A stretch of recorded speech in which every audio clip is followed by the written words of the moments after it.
The clock on the wall ticked mercilessly, each second a reminder of the bomb I was about to drop. I smoothed my blouse, trying to calm my nerves as I sat at the ornate dining table in my mother-in-law's house. The diagnosis echoed in my mind. Leukemia, 2 years to live. How does one share such news? "Jordan, dear, you've barely touched your food," Marianne, my mother-in-law, said with saccharine concern. "Is everything all right?" I forced a smile. "Actually, I have something important to discuss with everyone." Adrian, my husband, barely looked up from his phone. "Can it wait, honey? I've got a work crisis brewing." Before I could respond, Lucia, my sister-in-law, chimed in. "Oh, Jordan always has something to discuss. It's probably about redecorating the guest room again." I took a deep breath, steeling myself. "It's not about decorating. It's about my health."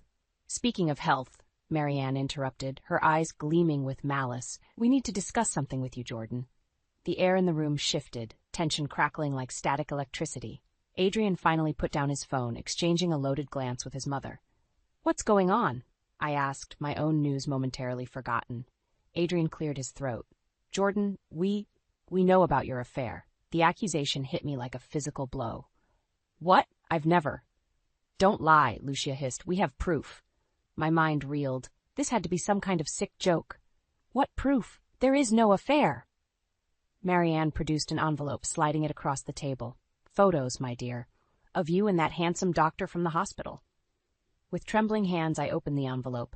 Inside were grainy photos of me talking to Dr. Stevens, my oncologist, the same doctor who had delivered my devastating diagnosis just days ago. "This is ridiculous," I said, my voice rising. "He's my doctor. I've been seeing him because—" "Save it," Adrian cut me off. "We've suspected for months. The late-night phone calls, the secretive appointments. I couldn't believe what I was hearing. Here I was, prepared to share the most terrifying news of my life, and instead I was being ambushed with false accusations." "You want to know the truth?" I said, my fear morphing into anger. "I have leukemia. That's why I've been seeing Dr. Stevens. I have 2 years to live." The room fell silent. Marianne's smug expression faltered. Lucia's mouth hung open, and Adrian looked more annoyed than concerned. "Oh, come on," he scoffed. "You expect us to believe that? It's awfully convenient timing, don't you think?" His words cut deeper than any knife. I stood up, my chair scraping against the hardwood floor. "I can't believe this. I came here tonight to lean on my family for support, and instead I'm being accused of infidelity?" "If you're really sick," Lucia said, her voice dripping with skepticism, "prove it." I stared at them, these people who were supposed to love and support me. In that moment, I saw them clearly for the first time, selfish, manipulative, cruel. "You know what?" I said, grabbing my purse. "I don't owe you any proof. I don't owe you anything." As I headed for the door, Adrian called out, "Jordan, don't be dramatic. Come back and let's discuss this rationally." I turned back, meeting his gaze. "There's nothing to discuss. I may only have 2 years left, but I refuse to spend them with people who treat me like this." With that, I walked out, slamming the door behind me. As I got into my car, tears streaming down my face, I realized something. This wasn't the end.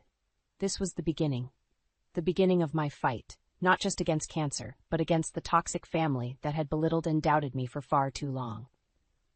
I started the engine, my mind racing. I had evidence of my own, photos, records, years of documented abuse and infidelity. It was time to use it. It was time for justice. As I drove away from the house that had never truly been my home, I made a vow.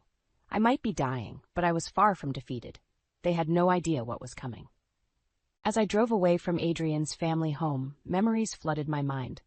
How had we gone from a fairy tale romance to this nightmare? I found myself transported back to the day we first met, 6 years ago. The autumn leaves crunched under my feet as I hurried across the university campus, arms full of books. I wasn't watching where I was going and collided with someone, sending my papers flying. "I'm so sorry," a deep voice said. I looked up to see the most handsome man I'd ever laid eyes on. He smiled, and I felt my heart skip a beat.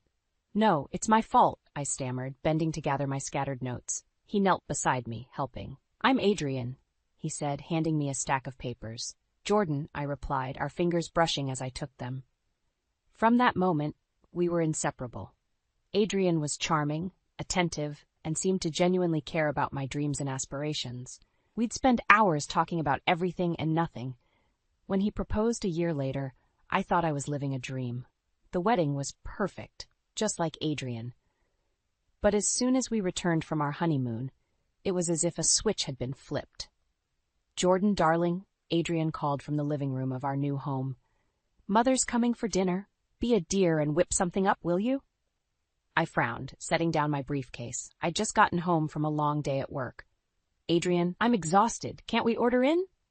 He appeared in the doorway, his expression dark. "My mother doesn't eat order-in food. You know that." I sighed, too tired to argue. "Fine. I'll figure something out." That was the first of many such incidents. Adrian's family became a constant presence in our lives, and with them came a slow erosion of the man I thought I'd married.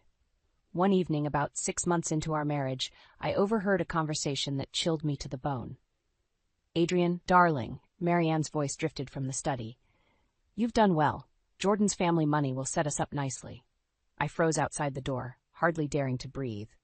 Adrian chuckled. "It wasn't hard, Mother. She's so naive, so eager to please. A few pretty words, and she was putty in my hands." "Just make sure you keep her in line," Lucia chimed in. "We can't have her getting any ideas about independence." I stumbled back, my mind reeling. This couldn't be happening. The man I loved, the family I thought I'd joined. It had all been a lie? From that day forward, I started paying closer attention. I noticed the way Adrian's eyes lingered on other women, the mysterious late-night phone calls, the way his family constantly belittled and undermined me. I tried to confront Adrian once about a lipstick stain I'd found on his collar. "Don't be ridiculous, Jordan," he scoffed. "You're imagining things. Maybe you should see a therapist about your paranoia." But I wasn't imagining things, and deep down, I knew it.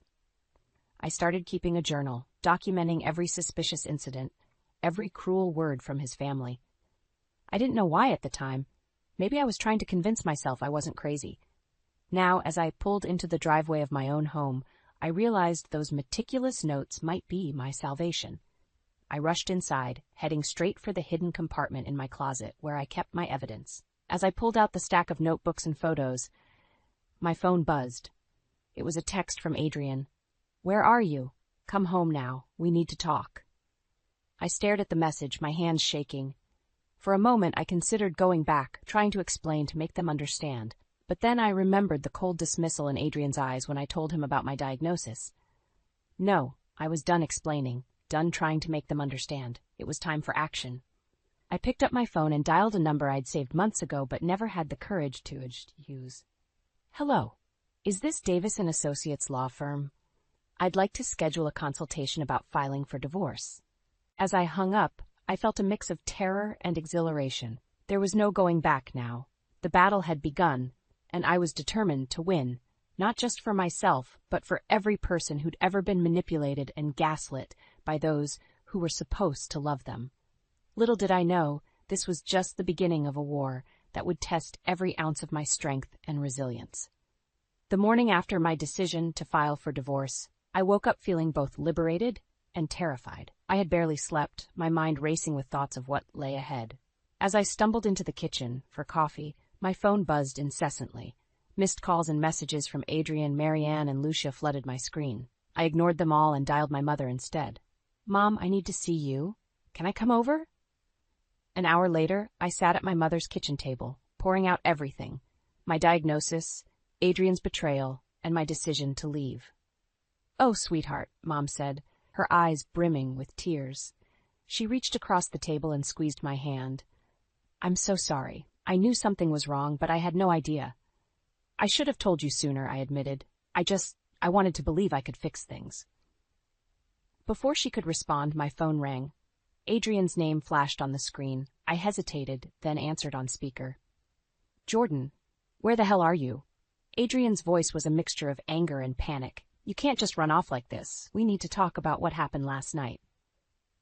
"There's nothing to talk about, Adrian," I replied, my voice steadier than I felt. "I'm done." "Done? What do you mean, done?" His tone shifted, becoming cajoling. "Baby, I know we said some things in the heat of the moment, but we can work this out. Come home, and we'll figure it out together." I almost laughed at the audacity. "Figure what out, Adrian? How you and your family have been manipulating me for years, or maybe how you've been cheating on me." There was a sharp intake of breath on the other end. "I don't know what you think you know, but I know everything," I cut him off, "and I have proof, so don't bother lying anymore."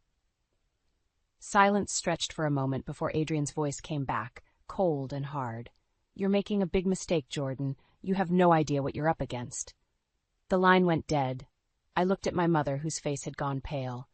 "Jordan," she said softly, "are you sure about this? Adrian's family is powerful. They could make things very difficult for you." I nodded, a grim smile on my face. "I'm sure, Mom. I'm done being their victim." Just then, a loud banging at the front door made us both jump. "Jordan," Marianne's shrill voice carried through the house, "I know you're in there. Open this door right now." My mother and I exchanged alarmed glances. The banging continued, accompanied now by Lucia's voice. "You can't hide from us, you ungrateful little bitch." My hands shook as I dialed 911. "Hello? Yes, I need help. There are people trying to break into my mother's house." As I gave the dispatcher the address, I heard a loud crash. Marianne and Lucia had broken through the front door. "There you are," Marianne snarled as she stormed into the kitchen, Lucia right behind her. "How dare you accuse my son of infidelity? After everything we've done for you." I stood my ground, even as fear coursed through me. "Everything you've done for me? You mean belittle me, manipulate me, and treat me like dirt?" Lucia lunged forward, her hand raised to strike me, but my mother intercepted, grabbing her wrist. "Don't you dare touch my daughter," she growled. The room erupted into chaos. Shouting, threats, the sound of breaking dishes. Through it all, I stood rooted to the spot, a strange calm washing over me. This, I realized, was the moment I'd been waiting for. The moment to finally stand up for myself. As sirens wailed in the distance, I locked eyes with Marianne. "You and your family have controlled my life for too long," I said, my voice steady and clear. "But not anymore. I'm taking back control, and I'm going to make sure you pay for everything you've done." The look of shock and fear that flashed across Marianne's face told me everything I needed to know. The battle lines were drawn, and for the first time, I knew I had the upper hand. As the police burst through the door, I felt a surge of strength. My fight wasn't just for myself anymore. It was for every person who'd ever been trapped in a toxic relationship, every victim of gaslighting and emotional abuse. And I was determined to win, no matter the cost. The days following the confrontation at my mother's house were a whirlwind. I'd moved back in with her temporarily, grateful for her unwavering support as I navigated the stormy waters ahead. Today, I sat at her dining room table, surrounded by stacks of documents, the fruits of my secret labor over the past few years. "I can't believe you've been collecting all this," Mom said, leafing through a folder of photographs.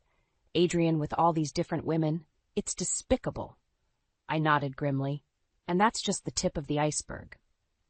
I pulled out another file, this one filled with financial records.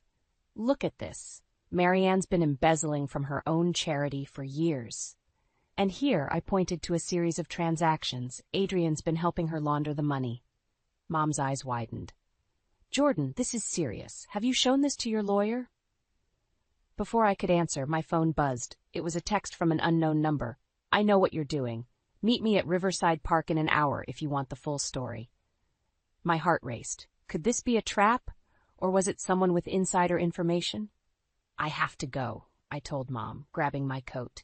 I might have a lead. Despite her protests, I headed out. The park was quiet when I arrived, save for a few joggers and dog walkers. I scanned the area, my nerves on high alert. "Jordan," a familiar voice called out. I turned to see Sarah, Adrian's assistant, approaching cautiously. "Sarah, you sent that text?" She nodded, glancing around nervously. "I don't have much time. Adrian doesn't know I'm here." "What's going on?" I asked, my curiosity piqued. Sarah took a deep breath. "I've been working for Adrian for 5 years. At first, I thought he was just a typical demanding boss, but then I started noticing things. The late-night meetings, the mysterious phone calls, the way he'd ask me to adjust certain financial records." My stomach churned. "Go on." "Last week, I overheard a conversation between Adrian and his mother. They were talking about you, about your diagnosis." Sarah's voice dropped to a whisper. "Jordan, they knew. They've known about your leukemia for months." The world seemed to tilt on its axis. What? How is that possible? Adrian's been having your medical records monitored. When he found out about your diagnosis, he and Marianne saw it as an opportunity. They've been planning to contest your inheritance, claiming you weren't of sound mind when you made your will. Rage boiled inside me. Those bastards, they were going to use my illness against me? Sarah nodded, her eyes filled with sympathy. There's more. They've been systematically draining your personal accounts. I have proof. She handed me a USB drive. Everything's on here. Financial records, recorded conversations, emails. It's all the evidence you need to bring them down. I clutched the drive, my mind reeling. Sarah, why are you doing this? You could lose your job. She smiled sadly. Because what they're doing is wrong, and because I've seen how they've treated you. You deserve better, Jordan. As Sarah walked away, I stood frozen, the weight of the USB drive heavy in my hand. This was it. The key to destroying Adrian and his family once and for all, but using it would mean war, a brutal legal battle that would consume what little time I had left. I thought about Adrian, about the love we once shared and how it had twisted into something ugly and cruel. I thought about Marianne and Lucia, about years of subtle jabs and not-so-subtle humiliations. I thought about my mother, always my steadfast supporter, and how she'd stand by me no matter what I chose. Finally, I thought about myself, the woman I used to be, the woman I'd become, and the woman I wanted to be in the time I had left. In that moment, standing alone in the park with the evidence of years of betrayal in my hand, I made my decision. It was time to fight back, to reclaim my life and my dignity. Adrian and his family had no idea what was coming. With renewed determination, I pulled out my phone and dialed my lawyer. It's Jordan. I have something you need to see. Let's end this once and for all. The morning after my meeting with Sarah, I woke up with a renewed sense of purpose. I'd spent half the night going through the files on the USB drive, each revelation stoking the fire of my determination. Today was the day I'd leave Adrian and his toxic family behind for good. I packed my bags quietly, not wanting to wake my mother just yet. As I zipped up the last suitcase, I heard a soft knock at my door. Jordan? Mom's voice was thick with concern. Are you sure about this? I turned to face her, seeing the worry etched on her face. I have to do this, Mom. I can't stay in that house another day. She nodded, pulling me into a tight embrace. I know, sweetheart. I wish things were different. Me too, I whispered, fighting back tears. But I'm going to make them different. Starting now. As we loaded my car, I felt a strange mix of fear and exhilaration. I was leaving behind the life I'd known for years, but I was also stepping into a future where I could finally be free. The drive to Adrian's house, our house, was tense. I rehearsed what I'd say, how I'd stand my ground against the inevitable storm of manipulation and gaslighting, but nothing could have prepared me for what I found when I arrived. The front door was ajar, and I could hear raised voices from inside. Cautiously, I stepped in, my heart pounding. You idiot! Marianne's shrill voice echoed from the living room. How could you let this happen? I peered around the corner to see Adrian, Marianne, Pret, and Lucia huddled around a laptop, their faces pale with panic. I didn't know she was keeping records, Adrian hissed. How was I supposed to know? You should have known, Lucia snapped. Jordan's always been too smart for her own good. I cleared my throat, and 3 heads whipped around to face me. The look of shock on their faces would have been comical if the situation wasn't so serious. Jordan, Adrian stammered, quickly closing the laptop. We didn't hear you come in. Clearly, I said, my voice steadier than I felt. I'm here to collect my things. I'm leaving. Marianne's eyes narrowed. Leaving? Don't be ridiculous. Where would you go? That's none of your concern, I replied, moving towards the stairs. I'll be out of your hair in an hour. Adrian grabbed my arm as I passed. Jordan, wait, we need to talk about this. About everything. I yanked my arm away, fury rising in my chest. There's nothing to talk about, Adrian. I know everything. About your affairs, about the embezzlement, about how you've been planning to use my illness against me. The color drained from his face. How did you... It doesn't matter how I know, I cut him off. What matters is that it's over. All of it. As I turned to go upstairs, Lucia's voice stopped me cold. If you leave now, you'll regret it. We'll make sure you don't see a penny of your inheritance. I spun around, locking eyes with her. Is that a threat, Lucia? She smirked, confidence oozing from every pore. It's a promise. You're sick, Jordan. Who's going to believe you over us? We'll have you declared mentally incompetent before you can blink. In that moment, something inside me snapped. All the fear, all the doubt, all the years of manipulation, they crystallized into a diamond-hard resolve. You have no idea what's coming, I said, my voice low and dangerous. I have evidence of everything you've done, every affair, every stolen dollar, every lie, and I'm not afraid to use it. The smug expressions on their faces faltered, replaced by a flicker of fear. You're bluffing, Marianne said, but her voice wavered. I pulled out my phone, queuing up one of the recorded conversations from Sarah's USB drive. As Adrian's voice filled the room, discussing plans to drain my accounts, I watched their faces crumble. This is just the beginning, I said, stopping the playback. I'm going to take everything from you, just like you tried to take everything from me. As I climbed the stairs to pack my things, I heard frantic whispers behind me. They were scrambling, panicking, realizing that their carefully constructed house of cards was about to come crashing down. And I, Jordan Hastings, would be the one to blow it all away. The weeks following my departure from Adrian's house were a whirlwind of legal meetings, doctor's appointments, and soul-searching. I'd moved in with my mother, her unwavering support a balm to my battered spirit. But today marked a new chapter in my journey. Are you ready for this, sweetheart? Mom asked as we stood outside the yoga studio. I took a deep breath, feeling the weight of my illness and the looming legal battle. As ready as I'll ever be. The yoga instructor, a serene woman named Lily, greeted us warmly. Jordan, Amelia, welcome. Let's begin our journey to healing. As we moved through the poses, I felt a spark of something I hadn't experienced in years. Hope. With each stretch and breath, it was as if I was shedding the layers of pain and betrayal Adrian and his family had wrapped around me. After class, Mom and I stopped at a local organic cafe. I never thought I'd say this, I laughed, sipping a green smoothie, but I actually feel good. Mom's eyes welled with tears. Oh, Jordan, you have no idea how long I've waited to hear you say that. Our moment of peace was shattered by the shrill ring of my phone. My lawyer's name flashed on the screen. Jordan, he said, his voice tense. We have a problem. Adrian's lawyers are pushing for an emergency hearing. They're claiming you're mentally unfit to proceed with a divorce due to your illness. My hand clenched around the phone. What? They can't do that.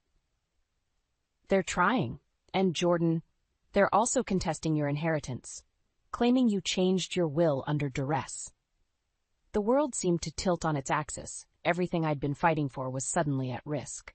What do we do? I asked, my voice barely above a whisper. We fight, he replied firmly. But Jordan, I need you to be prepared. This is going to get ugly. As I hung up, I met my mother's worried gaze. They're trying to take everything, Mom. My divorce, my inheritance, they want to leave me with nothing. She reached across the table, squeezing my hand. Then we won't let them. We'll fight this together. Over the next few days, we threw ourselves into preparation. I met with my oncologist, securing detailed reports on my mental acuity. We gathered character witnesses, financial records, everything we could to prove I was of sound mind and body. But the stress was taking its toll. My body, already weakened by the leukemia, began to rebel. Fatigue set in, deeper than I'd ever experienced. Nosebleeds became frequent, bruises blooming on my skin at the slightest touch. The night before the hearing, I found myself hunched over the toilet, violently ill. Mom held my hair back, her touch gentle but her voice firm. Jordan, you need to go to the hospital. This is too much for your body right now.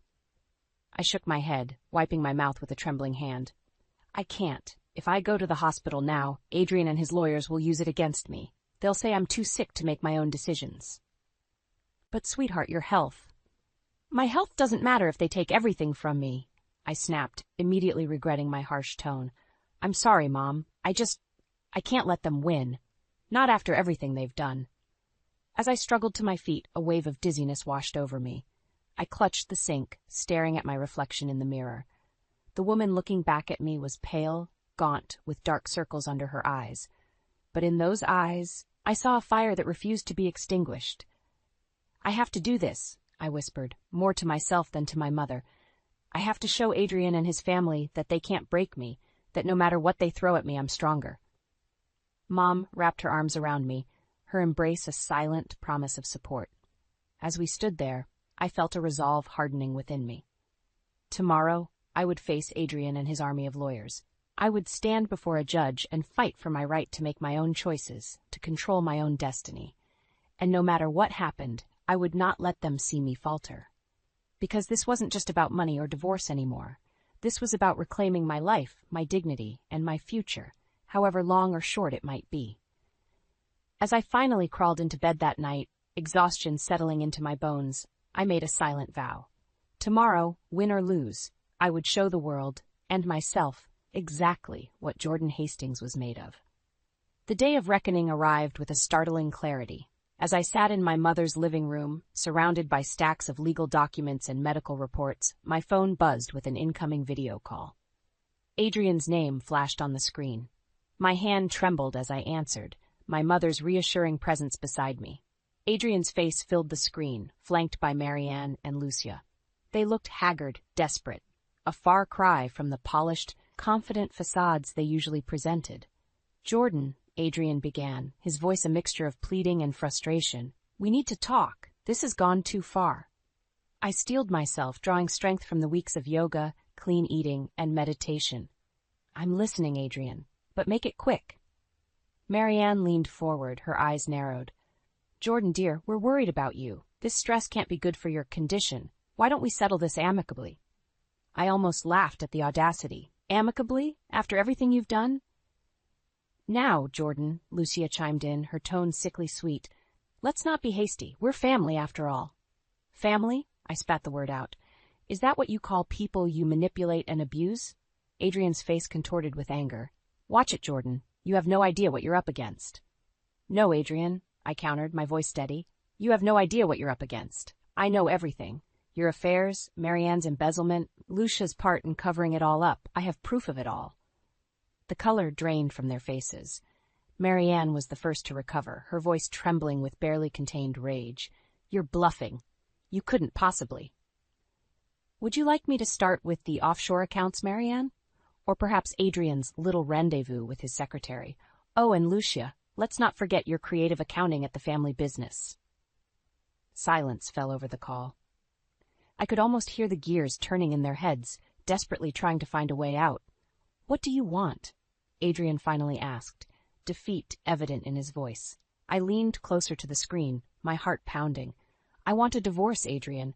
I want every penny you've stolen from me, and I want you and your family to never ever contact me again." Lucia scoffed. "And if we refuse?" "Then I'll see you in court," I replied calmly. "Every dirty secret, every illegal transaction, every lie, it'll all come out. Are you prepared for that?" The panic in their eyes told me everything I needed to know. They were cornered, and they knew it. "You can't do this," Marianne hissed. "We'll destroy you." I felt a surge of strength, years of pent-up anger and hurt fueling my words. "You've tried to destroy me for years, Marianne. You've belittled me, manipulated me, tried to use my illness against me. But guess what? I'm still here, and I'm stronger than ever." Adrian's face filled the screen, his expression a mix of anger and desperation. "Jordan, please, we can work this out. I still love you." For a moment, I felt a flicker of the old pain, remembering the man I thought I had married, but it passed quickly, replaced by a steely resolve. "No, Adrian, you don't love me. You never did. But that's okay because I don't need your love anymore. I don't need anything from any of you." With that, I ended the call, my hand shaking as I set down the phone. Mom wrapped her arms around me, and I let out a breath I didn't realize I'd been holding. "You did it, sweetheart," she whispered. "You stood up to them." As the adrenaline wore off, I felt a wave of exhaustion wash over me. The room began to spin, and I clutched at my mother's arm. "Mom," I gasped. "I don't feel so good." The last thing I saw before the darkness closed in was my mother's panicked face as she reached for her phone to call an ambulance. In that moment, hovering on the edge of consciousness, I realized that while I might have won the battle against Adrian and his family, the war with my own body was far from over. And as the sound of sirens filled the air, I wondered if I had the strength left for one final fight. The harsh fluorescent lights of the hospital room buzzed overhead as I slowly regained consciousness. My mother's worried face swam into view, her hand clasping mine tightly. "Jordan, sweetie, can you hear me?" Her voice trembled.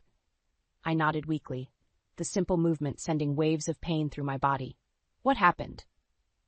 "You collapsed," she explained, her eyes brimming with tears. "The doctors say the leukemia has progressed faster than expected." The gravity of the situation settled over me like a heavy blanket. I'd known this day was coming, but I'd hoped for more time. More time to fight, more time to live. As if sensing my thoughts, Mom squeezed my hand. "Your lawyer is here. He says it's urgent." I nodded, and she helped me sit up as my lawyer entered the room, a solemn expression on his face. "Jordan," he began, "I have news. Adrian and his family have agreed to all your terms. The divorce papers are ready." But what?" I asked, my voice barely above a whisper. He hesitated. "Given your condition, we need to finalize everything as soon as possible. Today, if you're up for it." I closed my eyes, letting the weight of the moment wash over me. This was it, the culmination of everything I'd fought for. "Bring me the papers," I said, my voice stronger than I felt. As I signed my name on the dotted line, I felt a strange mix of triumph and sadness. This was the end of a chapter in my life, but also the beginning of the end. Just as I finished, a commotion outside caught our attention. Adrian's voice, loud and insistent, echoed down the hallway. "I need to see her." "You can't keep me out."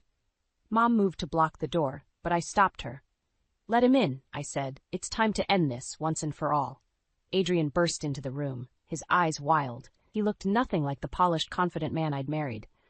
"Jordan," he gasped, "you can't do this. We can work it out. I'll change, I promise." I looked at him, really looked at him, and felt nothing. No anger, no love, no regret. Just a profound sense of peace. "It's done, Adrian," I said softly. "The papers are signed, you're free, and so am I." He stared at me, disbelief etched on his face. "But what about us? Our life together?" I shook my head. "There is no us, Adrian. There hasn't been for a long time. And my life? It's mine, however much of it I have left."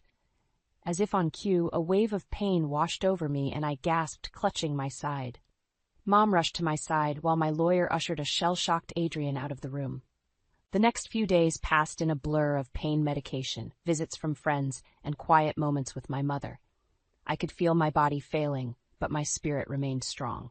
On what I somehow knew would be my last night, I asked for a moment alone with Mom. "I'm sorry," I whispered, my voice weak. "I wish we had more time." She brushed my hair back, her touch gentle. "Oh, my brave girl, you have nothing to be sorry for. You've lived more in these past months than most people do in a lifetime." I smiled, feeling a sense of contentment wash over me. "I did it, Mom. I stood up for myself. I didn't let them win." "No, you didn't," she agreed, her voice thick with emotion. "You showed them all what true strength looks like." As I felt myself drifting away, I thought about my journey, the pain, the betrayal, the fight. It had all led me here, to this moment of peace, of triumph, of love. With my last breath, I whispered, "I'm ready." And as the darkness closed in, I felt no fear, only a profound sense of accomplishment. I, Jordan Hastings, had faced the worst life could throw at me. A terminal illness, a betraying husband, a manipulative family, and I had emerged victorious. In the end, I hadn't just survived, I had lived, truly lived, on my own terms. And that, I realized, was the greatest victory of all. As I slipped away, surrounded by the love of my mother and the knowledge that I had reclaimed my life and my dignity, I felt a sense of peace I had never known before. My story, with all its pain and triumph, would live on, a testament to the power of resilience, self-love, and the indomitable human spirit.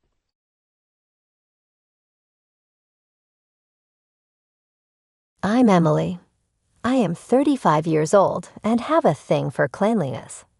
I put myself through school working for a large company. I am always told by my friends that I supposedly take things too seriously, and yes, it's true I hold on to receipts, still from food 2 years ago. Pay tax on time. Yes, who the hell does this? But they all are just stepping stones to being in control of your life when shit snowballs. So if you missed it, the story of how I met my husband, Brian. It was at a party hosted by Angie's other friend, Julie. I remember that evening well. Brian came in, with me drinking a glass of wine and catching up on my college girl news. He was older, stocky, and self-assured with a crackling smile. A manager of food sales. "Hey, I'm Brian. Mind if I join you?" he asked, holding a beer and looking directly at me. "Sure, I'm Emily." "Nice to meet you," I replied with a smile.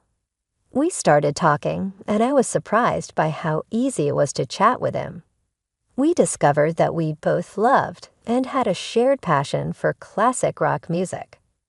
A few months into our relationship, Brian invited me to his sister Lauren's barbecue. It was my first time meeting his family, and I was a bit nervous. When we arrived, Lauren greeted us warmly, but her 5 kids were a different story.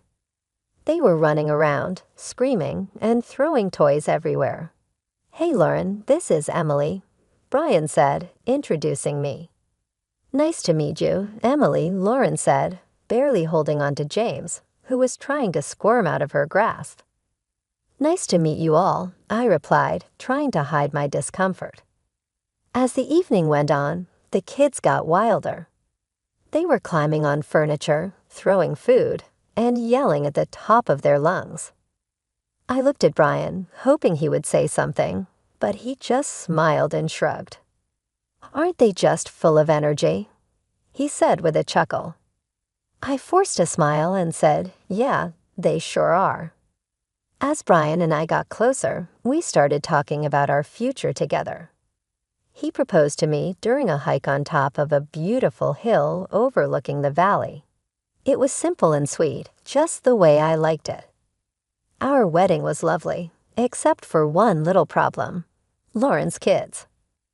They were running around, making a mess, and being loud. Lauren didn't seem to mind, and Brian thought it was funny. "Look at them, they're having so much fun," Brian said, laughing as he watched them spill drinks and toss food around.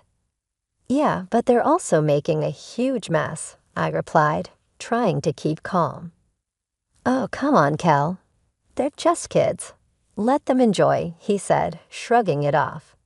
I didn't want to spoil our special day by arguing, so I let it go, hoping things would get better once we settled into our new life together. After we got married, Brian and I decided to buy a house.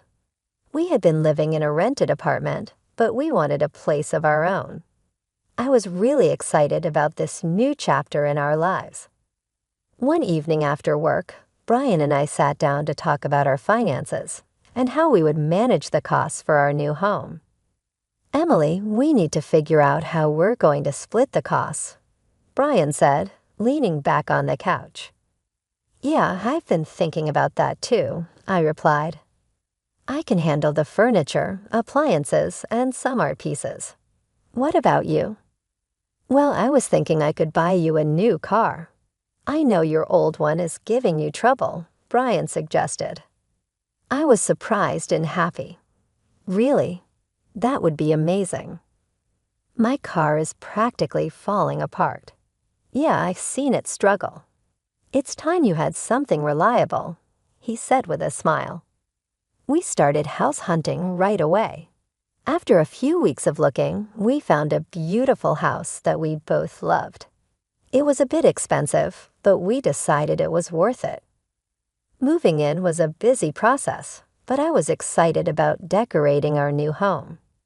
I spent a lot of time picking out furniture and appliances, making sure everything was nice and stylish. One Sunday, Brian surprised me with a new car. It was sleek, shiny, and I was thrilled. "Brian, this is incredible." "Thank you so much." I hugged him tightly. "You're welcome, Emily." "You deserve it," he said, looking proud of himself. As we settled into our new home, things seemed to be going well. We both enjoyed our jobs and loved coming home to our cozy house. But small things started to bother me. Brian's laid-back attitude, which I once found charming, was beginning to annoy me, especially when it came to household chores. "Brian, can you help me with the dishes tonight?" I asked one evening after dinner. I had a long day at work. Can't we just leave them for tomorrow?" He replied, looking at me with pleading eyes. "Brian, we can't keep putting things off." "I'm tired too, but we need to keep this place clean." I insisted. "Fine, I'll do it," he said with a heavy sigh as he got up from the couch. A few months into our marriage, I started worrying because I couldn't get pregnant. It was really stressing me out. I went to the doctor, and he told me to be patient, that it would happen when the time was right. Still, it was hard not to worry about it. Meanwhile, Brian's sister Lauren, with her 5 kids, was visiting a lot. Lauren lived in a neighboring state, but you'd think she lived next door with how often she was around. Every time she came over, she'd unload all her problems with her husband on me. It was nonstop. "Emily, you won't believe what Richard did this time." Lauren would start, rolling her eyes. "Lauren, can we talk about something else for once?" I'd ask, trying to steer the conversation away from her marital drama. "Oh, come on, Emily. I need to vent." "You're the only one who understands," she'd reply, not getting the hint at all. And her kids were a nightmare. As soon as they stepped into our house, it was like a circus. They'd run around, fighting with each other, throwing food, and just being loud. "Guys, can you calm down, please?" I'd say, trying to keep my cool as they tore through the living room. "Why are you always so uptight, Kel?" Lauren would snap at me whenever I tried to get her kids to behave. "They're making a mess, Lauren." "I just cleaned the house," I'd respond, feeling my patience wearing thin. "Well, maybe if you had your own kids, you'd understand," she shot back one day, her words hitting me like a punch in the gut. I was shocked by how insensitive she was, especially since she knew how hard I was trying to get pregnant. It felt like a slap in the face, and I couldn't believe Brian didn't say anything to defend me. "Brian, are you going to let her talk to me like that?" I asked, my voice trembling with anger and hurt. "Emily, calm down. You're making a big deal out of nothing," he said, taking her side again. "A big deal out of nothing?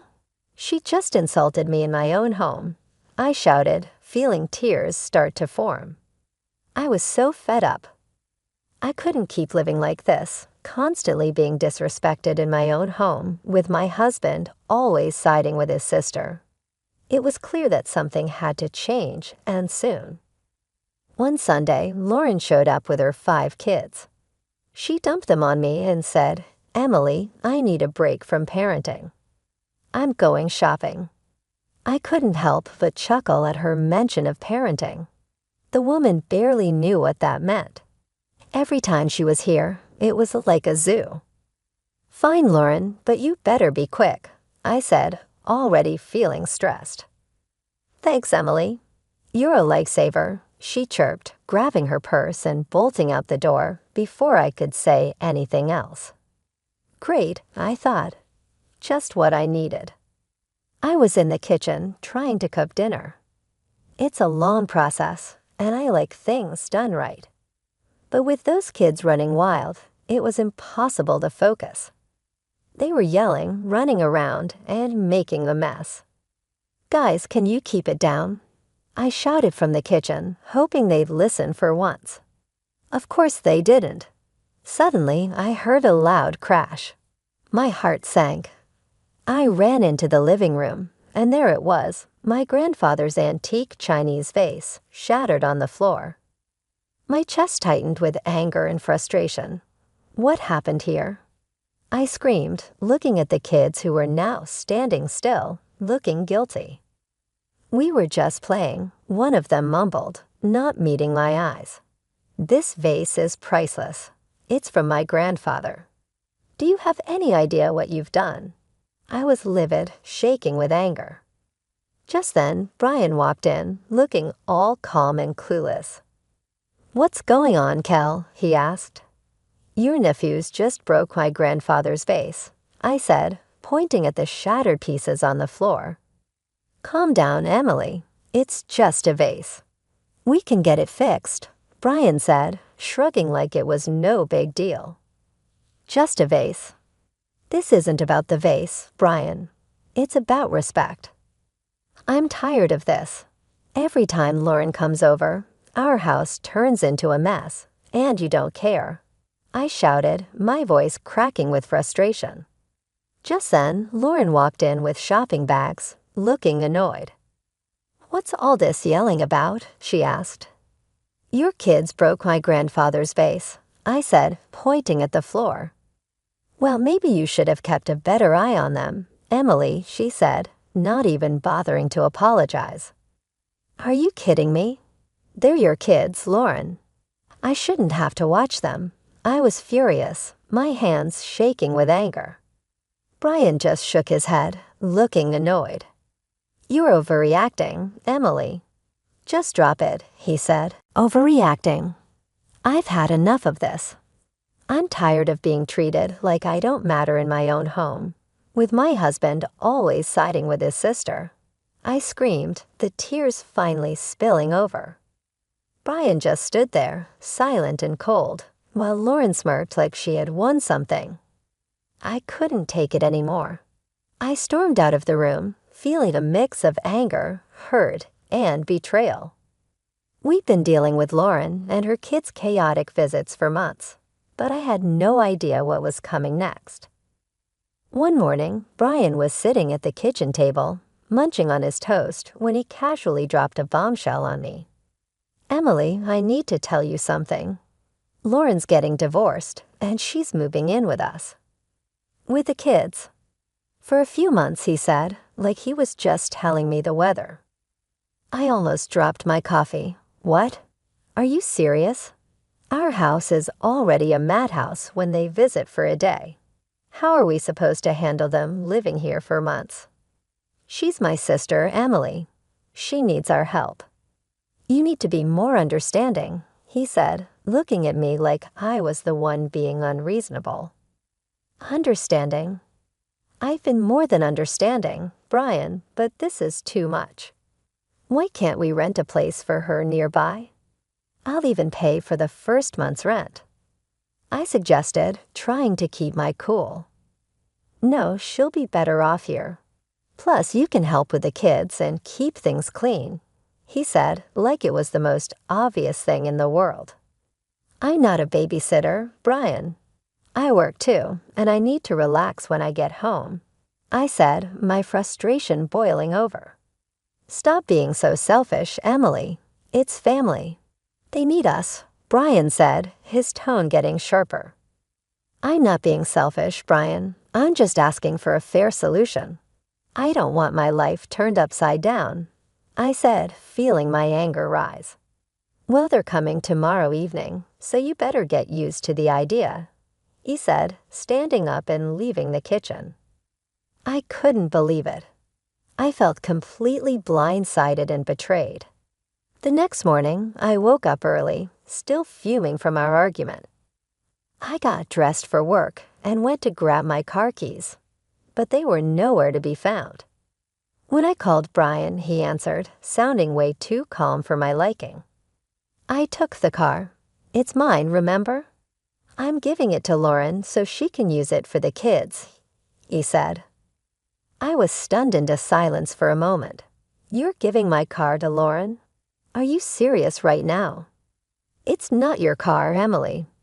I paid for it, and she needs it more than you do," he said, sounding matter-of-fact. "That's the last straw, Brian. You've taken everything from me, and I'm done," I said, my voice shaking with anger. "What are you talking about? Don't be dramatic, Emily," he said, clearly not understanding. I stood there in the hallway, holding my phone, unable to believe what was happening. It felt like a nightmare I couldn't wake up from. How had things gotten so bad? I picked up the phone and called a moving company. "Hi, I need a team to move some furniture and appliances today. It's urgent." The movers arrived a couple of hours later. I showed them around the house, pointing out the items to be moved. "Take everything, the beds, sofas, chandeliers, even the faucets in the bathroom," I instructed. The movers got to work, and soon the house started to look empty. I felt a strange sense of relief watching them carry out each piece of furniture. As the last item was loaded onto the truck, I directed them to my mom's house. "Everything goes there. Thanks for the quick work, guys," I said, handing them a tip. With the house now bare, I grabbed my essentials and headed to my mom's place. A few hours later, my phone started buzzing. It was Brian, calling repeatedly. I ignored the calls, feeling a mixture of anxiety and empowerment. That evening, there was a loud knock on my mom's door. I opened it to find Brian standing there, looking furious. "What the hell, Emily? What did you do?" he shouted as he stormed into the living room. "I took my stuff, Brian. You took the car, so I took what I bought," I said, keeping my voice calm. "This is insane. You stripped the house bare. Where are Lauren and the kids supposed to sleep?" he yelled, his face red with anger. "That's your problem, Brian. You made this mess. Now you deal with it."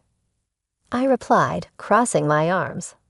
"You're a thief, Emily. You stole." "Everything," he shouted, waving his arms around. "I didn't steal anything. Here are the receipts," I said, pulling out a folder and showing him the proof of purchase for all the furniture and appliances. He looked through the receipts, his anger turning to frustration. "Fine, Emily. If this is how you want to play it, I'll file for divorce," he said, exasperated. I took a deep breath and handed him a stack of papers. "Already done. Here are the divorce papers. Sign them and we're done." He stared at the papers, his face pale. "You're really serious about this, aren't you?" "Dead serious, Brian. I deserve better than this," I said, feeling a strange sense of calm watching over me. He took a pen from his pocket, signed the papers without another word, and handed them back to me.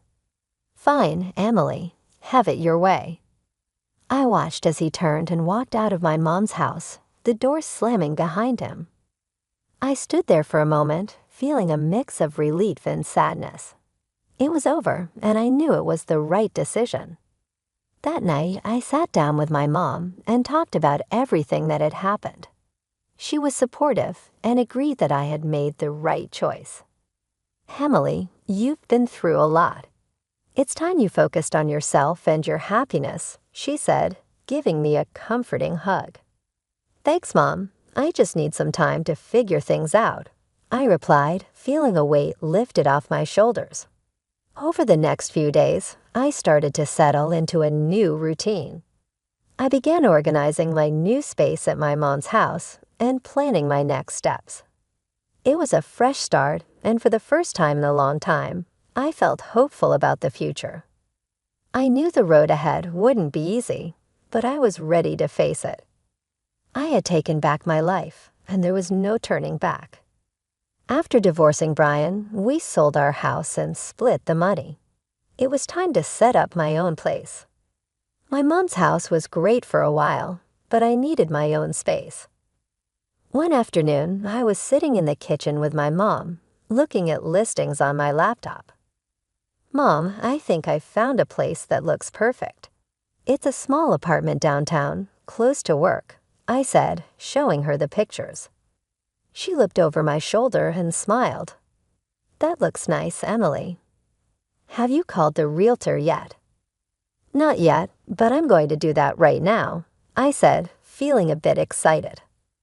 I dialed the number and waited for the realtor to pick up. After a few rings, a friendly voice answered. "Hello, this is Larry. How can I help you?" "Hi, Larry. My name is Emily.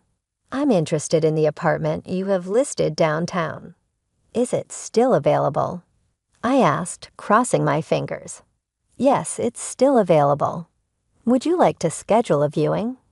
He replied, sounding hopeful.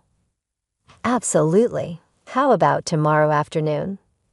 I suggested, trying to sound calm. "That works for me. I'll see you at 4:00 p.m., Larry said before we ended the call. The next day, I headed downtown to meet Larry and check out the apartment. When I arrived, he was waiting outside the building with a friendly smile on his face. "Hi, Emily. Nice to meet you. Let me show you around," he said, shaking my hand. The apartment was small but cozy, just what I needed. It had a nice kitchen, a spacious living room, and a small balcony with a decent view of the city. "This place is perfect, Larry." "I'll take it," I said, feeling a sense of relief. After signing the lease and getting the keys, I started planning my move. I wanted to make this new space my own, a fresh start. I spent the next few days packing up my things at my mom's house and arranging for movers to help me with the big stuff. On moving day, my mom and a couple of close friends came over to help. As we loaded the last box into the moving truck, I felt a mix of excitement and nervousness about this new chapter in my life. "Emily, this is going to be great for you. A fresh start is just what you need," my mom said, giving me a reassuring hug. "Thanks, Mom. I'm really looking forward to it," I replied, smiling. We drove to my new apartment, and with everyone's help, we had everything unloaded and set up in no time. As I looked around my new space, I felt a sense of accomplishment and excitement for what lay ahead. That evening, I invited my mom and friends to stay for dinner to celebrate the move. We ordered pizza and sat on the floor surrounded by boxes and laughter. "Cheers to Emily and her new place," my friend Julie said, raising her glass. "Thanks, guys." "I really appreciate all your help and support," I said, feeling grateful. As the night went on, we talked and laughed, and for the first time in a long time, I felt truly happy and free. After the party, as I sat on my balcony looking out at the city lights, I thought about everything I had been through and how far I had come. I was proud of myself for taking control of my life and making the changes I needed. I heard from some mutual friends that Brian used his share of the money to buy a small apartment. Now he's living there with Lauren and her 5 kids. Brian's working 2 jobs to keep up with the bills, while Lauren still isn't working. They're fighting all the time. One day, out of the blue, Brian called me. I was surprised to see his name pop up on my phone, but I decided to answer, curious about what he had to say. "Hello, Brian. What's up?" I answered, trying to keep my voice neutral. "Emily, please just hear me out," he started, sounding desperate. "I know I messed up. I'm so sorry for everything. I didn't realize how hard it was for you with Lauren's kids." I couldn't help but laugh a little. "Really, Brian? You're realizing this now, after all this time?" "Yeah, I know it's late, but I'm serious. I've been thinking a lot, and I miss you. I miss us. Can we start over? I'm ready to move into your apartment and make things right," he said, his voice almost pleading. I chuckled, shaking my head in disbelief. "Brian, you've got to be kidding me. You think you can just waltz back into my life like nothing happened?" "Emily, I'm serious. I'll do whatever it takes. I'll even take on more work to make it up to you," he insisted, sounding more desperate. "Brian, I've moved on. I'm happy now. I'm not looking to go back to that mess," I replied firmly. "Come on, Emily. We can make it work this time." "I've changed," he insisted. I sighed, feeling a mix of pity and frustration. "Brian, it's over. You need to focus on your life and your family. I'm not interested in going back to that chaos." "Emily, please. I'm begging you," Brian said, his voice breaking with desperation. "Brian, no. I found peace without you, and I'm not giving that up," I said, standing my ground. "Take care, Brian. I hope you find your way." I hung up the phone, feeling a strange mix of relief and closure. It was clear that Brian was struggling, but I couldn't let his problems drag me back into a situation I had worked so hard to escape. Later that day, I met up with Julie for coffee and told her about the call. We sat in our favorite little cafe, the aroma of fresh coffee and baked goods filling the air. "You won't believe who called me today," I said, rolling my eyes as I stirred my coffee. "Who?" Julie asked, raising an eyebrow and leaning in with curiosity. "Brian. He actually begged me to take him back and let him move into my apartment," I said, shaking my head in disbelief. Julie burst out laughing, nearly spilling her coffee. "Are you serious? What did you say?" I told him no, of course. "I'm not going back to that mess," I replied, smiling at the absurdity of the situation. We spent the rest of the afternoon chatting and laughing, and I realized just how far I had come since my life with Brian. I had built a new life for myself, one that was peaceful and fulfilling. I wasn't going to let anyone take that away from me. The cafe was a cozy spot with warm lighting and soft music playing in the background, creating the perfect setting for our heart-to-heart conversation. As the sun began to set, casting a golden glow over the city, we decided to take a walk along the river. The cool breeze was refreshing, and the sound of water flowing gently against the banks added a calming effect to our stroll. "I can't believe how much has changed in just a few months," I said, looking out over the water, the lights from the buildings reflecting off the surface like tiny stars. "You've come a long way, Emily. I'm really proud of you," Julie said, giving me a supportive pat on the back. "You're stronger than you think, you know." "Thanks, Julie. I feel like I've finally closed that chapter of my life," I said, a sense of relief washing over me as we continued to walk. "I'm ready to move forward with confidence and joy." The next few days were busy but fulfilling. I started to settle into a new routine and began organizing my new space at my mom's house. It felt good to have my own place again, even if it was temporary. My mom's house was warm and welcoming, and she was incredibly supportive during this transition period. I spent a lot of time decorating my room, making it feel like my own little sanctuary. I put up some of my favorite artwork, arranged my books on the shelves, and set up a cozy reading nook by the window. It was a space where I could relax and feel at peace, away from the chaos and stress of the past. One evening, as I was unpacking the last of my boxes, my mom came into the room with 2 cups of tea. "Thought you might need a break," she said, handing me a cup and sitting down on the edge of the bed. "Thanks, Mom. I appreciate it," I said, taking a sip of the warm tea. It was soothing, and the familiar taste brought a sense of comfort. "You've been through a lot, Emily. It's time you focused on yourself and your happiness," she said, giving me a comforting hug. "You deserve it." "I just need some time to figure things out," I replied, feeling a weight lifted off my shoulders as I looked around my new space. Over the next few days, I continued to adjust to my new life. I started planning my next steps, looking into new opportunities, and setting goals for the future. It felt like a fresh start, and for the first time in a long time, I was genuinely excited about what lay ahead. One afternoon, I decided to go for a walk in the nearby park. The weather was perfect, with a gentle breeze and clear blue skies. As I walked along the tree-lined paths, I thought about all the changes I had made and how far I had come. I felt a deep sense of satisfaction and peace, knowing that I was on the right path.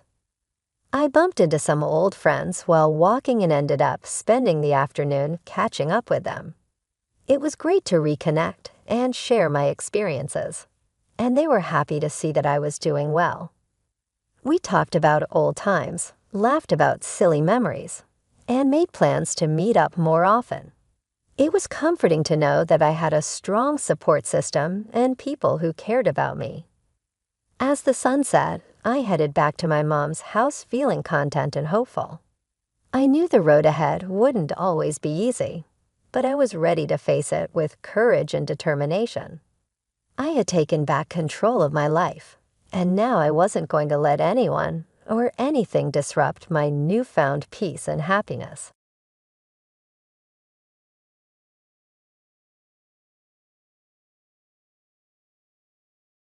Please give it back for my daughter's student loan. That cash, my mother-in-law took my money. I tried to relate. So what's the big deal about IIENG? Then when my mother-in-law finally said this, anyways, your daughter is ugly, so it doesn't matter how much money you have, I snapped. Enough. When I was about to protest, enough already. His deep voice boomed in the room. I am Kelly, 45 years old. My husband Ben passed away in an accident about 2 years after we got married, and I have been raising our only daughter Katie by myself for 22 years. I have been working part-time at a local supermarket for almost 10 years. I considered becoming a full-time employee, but it was hard to find a company that would hire me since Katie was often sick when she was young. Still, I worked desperately from job to job and finally settled in at the current supermarket. I couldn't even afford my own clothes or cosmetics, and I looked worn out. But seeing Katie smile made it all seem unimportant. We couldn't afford lavish meals or expensive birthday or Christmas presents. Even though we couldn't live comfortably, Katie grew up healthy and is now almost a third-year university student and soon to be 20. Katie never complained about our modest life. Instead, she would say, "I'll help you out, Mom," and she would take on multiple part-time jobs and help with household chores. She is a kind child. For Katie's future, I have been saving diligently for 22 years. Currently, Katie attends university with a scholarship, a student loan, and a special admission program. But you will have to start repaying the student loan once she graduates. I started saving so that Katie wouldn't struggle after becoming a working adult, and this year, the savings reached about $30,000. I couldn't do much for her when she was young, but I want to help her a little in the future. That's why I've been saving little by little over time, a precious savings. Even though I am a single mother, I am quite fortunate in my circumstances. Our family lives near my in-laws. My father-in-law adores Katie, the only grandchild and the legacy of his son. While I was at work, he would take care of Katie so she wouldn't feel lonely, and she became very attached to her grandfather. Kelly, if there's anything, always tell me. Thank you, always, Father. Thanks to my father-in-law, who always helped us, I have been able to come this far. He contributed more than half of the cost for Katie's Sweet 16. On the other hand, my mother-in-law has always shown little interest in her. Ever since Katie was young, she would say, "I hate noisy children." Apparently, my in-laws had an arranged marriage decided by their parents, and my mother-in-law was not pleased with marrying my father-in-law. Why do I, a beauty, have to marry such a plain man? She used to rage. Even after marriage, as a result, my mother-in-law never really adored Katie, nor did she much care for her only son, Ben. Even now, past her 60th birthday, my mother-in-law is only interested in dressing up. Moreover, whenever she met Katie and me, if my father-in-law wasn't looking, she would blurt out, "So plain and ugly for being so young." Since I became worn out from work, it has gotten even worse. Can't buy cosmetics, can't go to the salon. "You're just polishing your ugliness," she would say, making a point to come to my workplace to spit these words. We have been cautious of her and try to keep our distance as much as possible. One day, I glanced at the calendar with a red circle at the end of that month. Yes, it would be Katie's 22nd birthday. Katie has really grown up. Maybe it's time to hand it over. Muttering that, I took the bank check out of the drawer. $30,000 saved diligently over 22 years. I had planned to give this check to Katie when she turned 22. I was looking at the check, thinking she would surely use it for her benefit when suddenly the doorbell rang. I responded and left it on the desk. As I hurriedly opened the front door, I was shocked by the person standing there. "Long time no see, Kelly. How have you been?" "Hello, what are you doing here all of a sudden?" Yes, it was my mother-in-law standing there. She was dressed more flamboyantly than usual and was wearing a lot of jewelry. Had she been somewhere before coming here? Faced with her sudden visit, I couldn't help but be suspicious. It was the first time she had ever visited our house alone. Usually, just showing her face accompanied by my father-in-law once in a while. It was indeed surprising that she came alone all of a sudden. "You won't even let your respectful mother-in-law in when I come to visit. Make some coffee, please." With that, she half forced her way into the house and strode toward the living room. I remembered the check I had left on the desk and hurried to stop her. "Wait, please. What brings you here so suddenly? At least tell me what you need first." "Oh, that's right, Kelly. Where is the money for Katie's birthday party?" "What? The birthday party money? Wait, please." Despite my attempt to stop her, she entered the living room. Then she noticed the check and said, "What's this?" and picked it up without permission. "Please wait, don't just look at it like that." As I tried to snatch it from her, she looked clearly annoyed. "It's your fault for leaving it out here, and that amount of savings is too much for just a birthday party, isn't it? Are you pretending to be poor while hoarding money?" She glared at me accusingly. "It's outrageous to force your way into someone's home like this. And this money is the savings for Katie's student loan repayment. Please give it back." I couldn't help but raise my voice emotionally. At that, my mother-in-law's eyes widened. "How dare you defy your respectful mother-in-law? Besides, you and your daughter don't need this money. Both of you are ugly, so it's pointless to spend money on you, isn't it? I'll use this money. I've been wanting a ring that costs $330,000. Saying that, she stuffed the check into her bag. I panicked and grabbed her arm. "What are you doing? This is a crime. Give it back." "Oh, a crime? Really? It's just a family matter, so it's not a crime. More importantly, let go of my arm." She then yelled toward the window. "Ouch, it hurts." "Kelly, this is abuse. Somebody help." Startled by her screams, I let go of her arm. I had grabbed her, but I hadn't applied enough force to cause pain. My mother-in-law smirked. "Remember this. If you defy me again, I'll scream like that and spread bad rumors about you in the neighborhood. Then Katie and you won't be able to live in this town anymore. I doubt you poor people could afford to move. Oh, and of course, I'll make sure my husband sides with me. If you don't want that, don't go against me." After spitting out those words, she turned on her heel and left the living room. If bad rumors spread throughout the neighborhood, we couldn't stay here. But just as she said, I had no funds to move. Imagining Katie being whispered about by neighbors and at university, I was unable to say anything and just sat down. A few days later, sunk into despair, not even able to eat after having Katie's savings stolen by my mother-in-law. I sighed while cleaning the house when suddenly the doorbell rang. "Hello, hello." As I opened the front door, a cheerful and gentle voice greeted me. "Father, what brings you here?" It was my father-in-law who had come to visit. I invited him in and immediately went to prepare some coffee and sweets. No need to trouble yourself. I'm sorry to make you work on your day off," he said with his usual kind smile. "No, that's fine. By the way, what brings you here today?" After a pause, he slowly said, "Kelly, is there something troubling you?"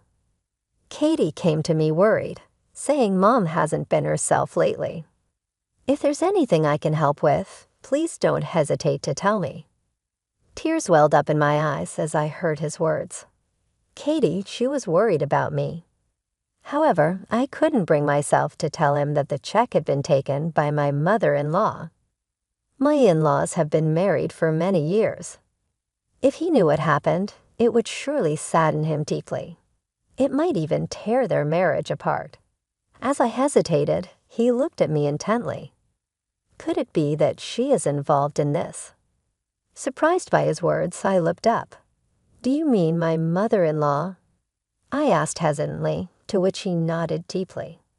"She left the other day, saying I'm going to share with Kelly some souvenirs I got from a friend, but it was unusual for her to go alone. I offered to go with her, but she refused stubbornly.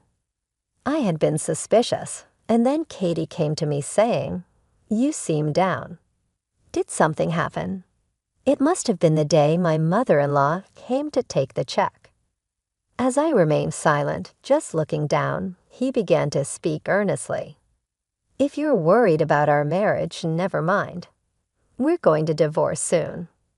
I looked up in shock at his words. "Divorce? What do you mean?" I knew that my mother-in-law had never been happy with her marriage and often threw tantrums. But I had never seen him complain about her, so I thought he was tolerating her behavior because he loved her. The news of their impending divorce was completely unexpected. Actually, she's been having an affair for years now, with a young man working at a nightclub, probably being milked for money. His face held a smile, but I could sense a coldness in his expression. "I've hired a detective, and all the evidence is already gathered. I was just waiting for the right time to bring it up. I didn't want to cause a stir before Katie's birthday party." The thought of my mother-in-law having an affair, despite how kindly my father-in-law treated her, left me speechless. As I struggled to respond, he smiled gently at me. "So don't worry about us. If something's bothering you, I want you to talk about it." Encouraged by him, I slowly began to speak.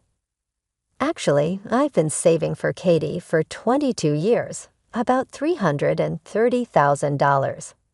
When my mother-in-law came the other day, she took the very check, and when I tried to get it back, she threatened to spread bad rumors in the neighborhood and to you, making it impossible for us to live here."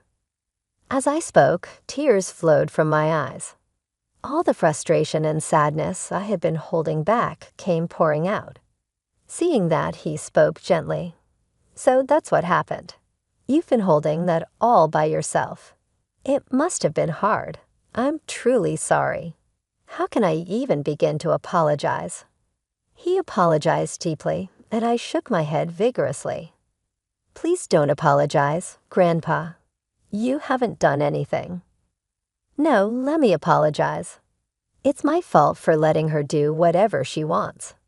More importantly, Kelly, would you like to get back at her with me?" At that moment, the doorbell rang. I hurried to check the monitor and was shocked by what I saw.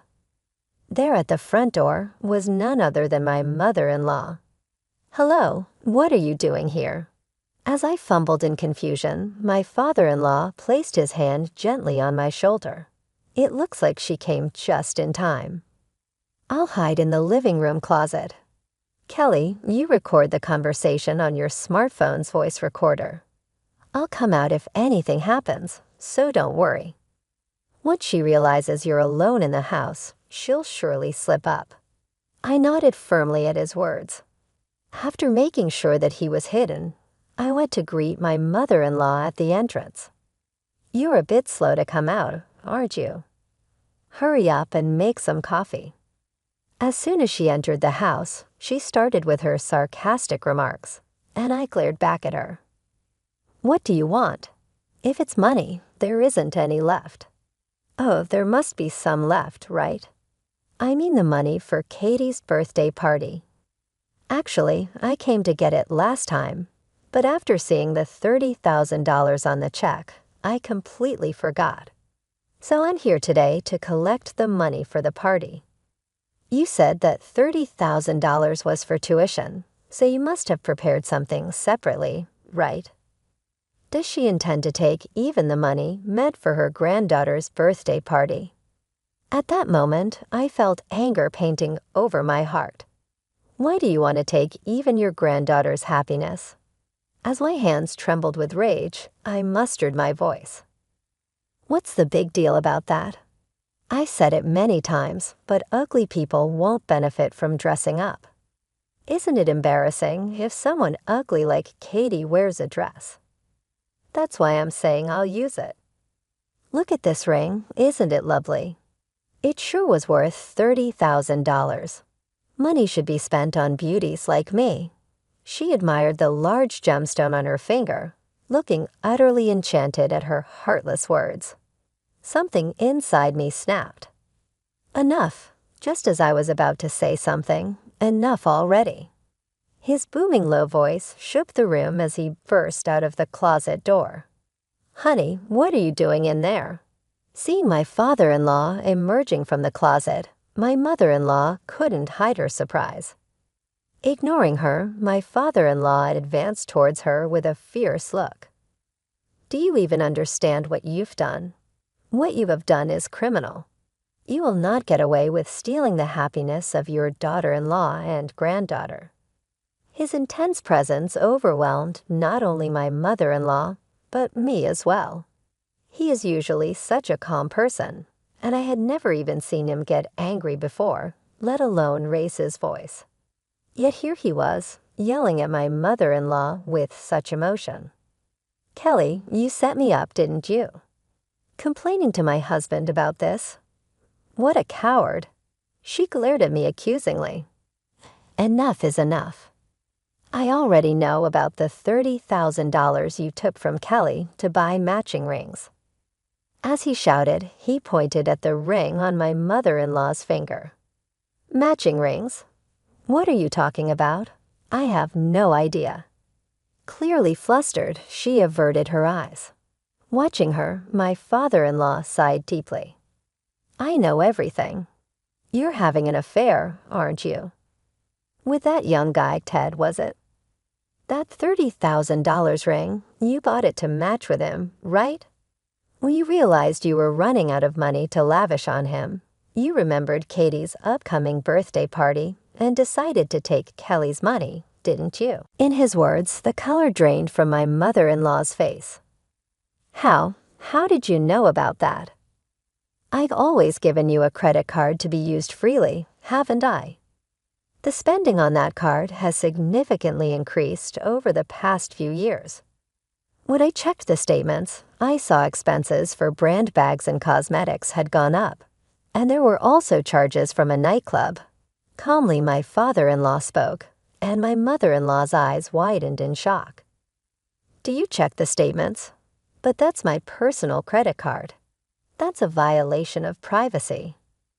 Even at this point, my self-centered mother-in-law's attitude only exasperated my father-in-law.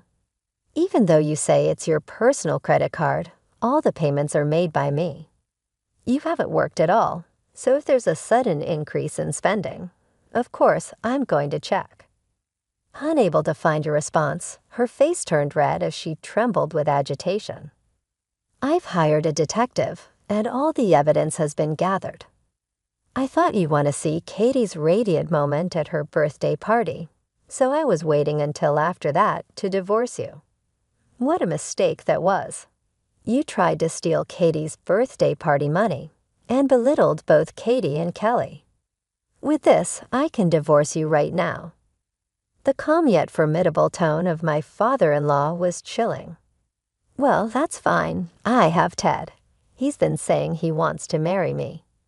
If you divorce me, I'll just marry him, so this works out better for me. My mother-in-law still seemed to have an air of nonchalance, but my father-in-law just smiled slightly. That Ted guy, you know. He's been living with another woman, and apparently he has 3 other mistresses, all in their early 20s, I've heard. It seems he doesn't even consider you a mistress. Do you really think he will marry you? What? That can't be true. Ted would never do that. Shocked, my mother-in-law covered her face with her hands and quickly pulled out her phone to make a call. "Hello, Ted. Is it true you're cheating on me?" "What do you mean? How much do you think I've spent on you?" As she started arguing loudly on the phone, my father-in-law watched her with a detached gaze. "It's fine to argue, but this is Kelly's house. Please take it outside." With that, he coldly ushered my mother-in-law outside, half-dragging her. After a while, it seemed she had finished her phone call with the cheating partner, and she began pounding on the door. "Honey, I'm sorry. I was wrong. Forgive me. The only one I truly love is you." Hearing her desperate apologies through the door, my father-in-law responded firmly. "Who is it that kept saying, 'I don't love you,' and the family? I've indulged you too much because I felt sorry. You were unhappy with our marriage, but that's over now. If you're going to cause trouble for Katie and the rest, I'm cutting ties with you." Through the door, the sobbing sounds of my mother-in-law could be heard. "No, wait. I'm sorry, really sorry." Her cries of distress echoed endlessly beyond the door. Soon after, the divorce between them was finalized. My father-in-law claimed a lump sum in property division from my mother-in-law, and I also demanded repayment of the $30,000 she stole. As a result, my mother-in-law, who had no savings, ended up deep in debt. Soon after that, her lover disappeared. My mother-in-law, who had been believing in him until the very end, stormed into the nightclub in near madness and was spectacularly banned from visiting again. She had damaged some equipment during the incident, and later the nightclub also demanded damages, doubling her debt. For a while, she incessantly pleaded for reconciliation with my father-in-law, but after he threatened to involve a lawyer if she contacted him again, she reluctantly ceased her efforts. My mother-in-law, who had never worked before, is now doing dirty, grueling physical labor as a living worker. The elegant appearance she once maintained is gone, and she is physically and mentally worn out. Meanwhile, we recently celebrated Katie's birthday without a hitch. Katie looked stunning, and my father-in-law and I were moved to tears when I gave Katie the restored $30,000. "Thank you. I will work hard to repay Mom and Grandpa," Katie determinedly added. "I'll take Mom and Grandpa on a trip with my first paycheck." Filled with warmth, both my father-in-law and I look forward to watching Katie continue to grow into a respectable adult.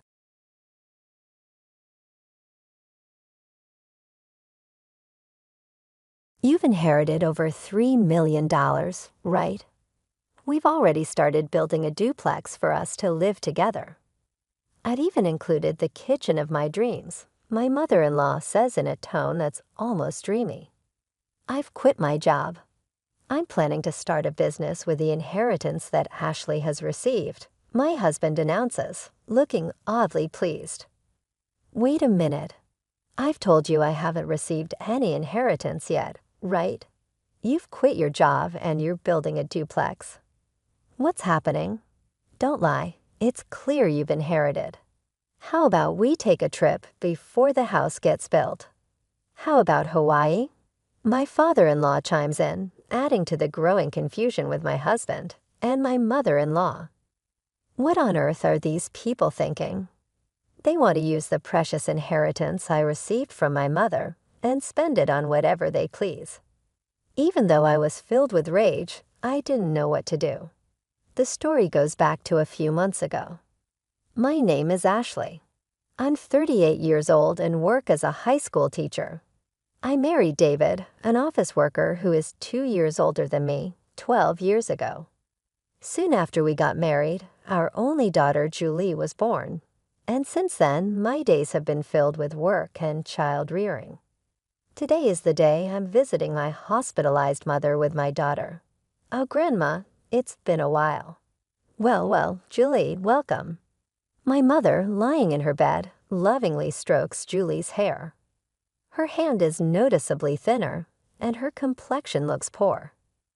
Next to my mother's bed stands a middle-aged man wearing glasses and a suit. As I nod towards him, he returns the nod and leaves the room.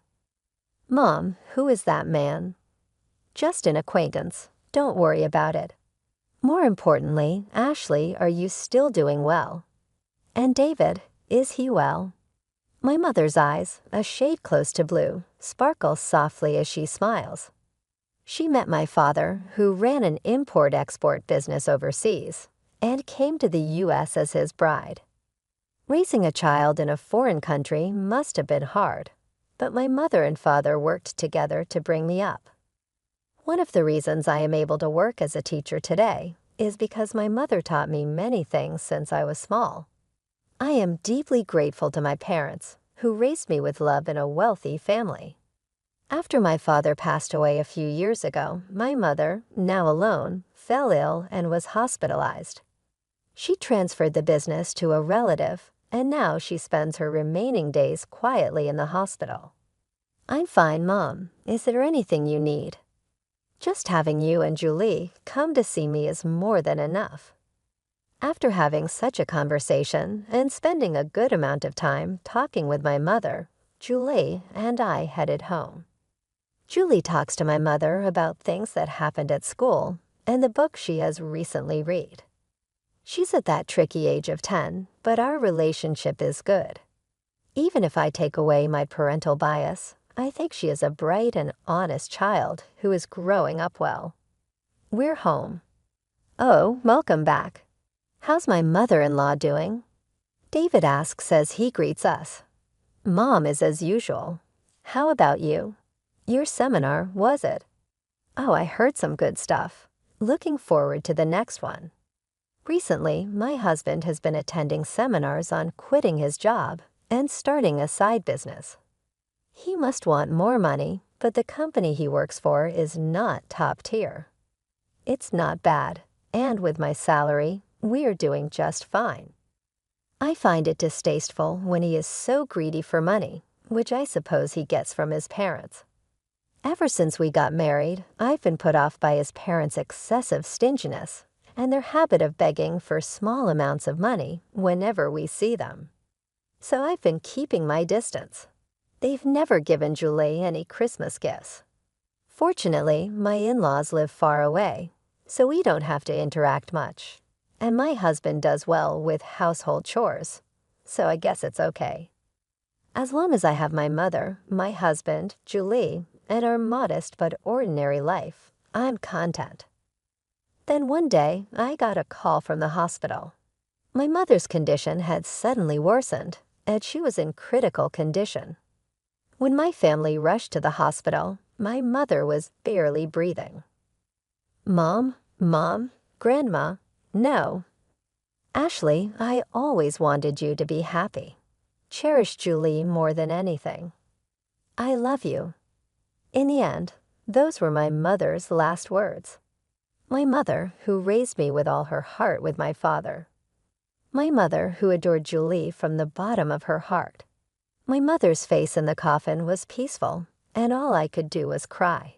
Julie was by my side, crying with me. A little while after my mother passed away, an envelope arrived at our house.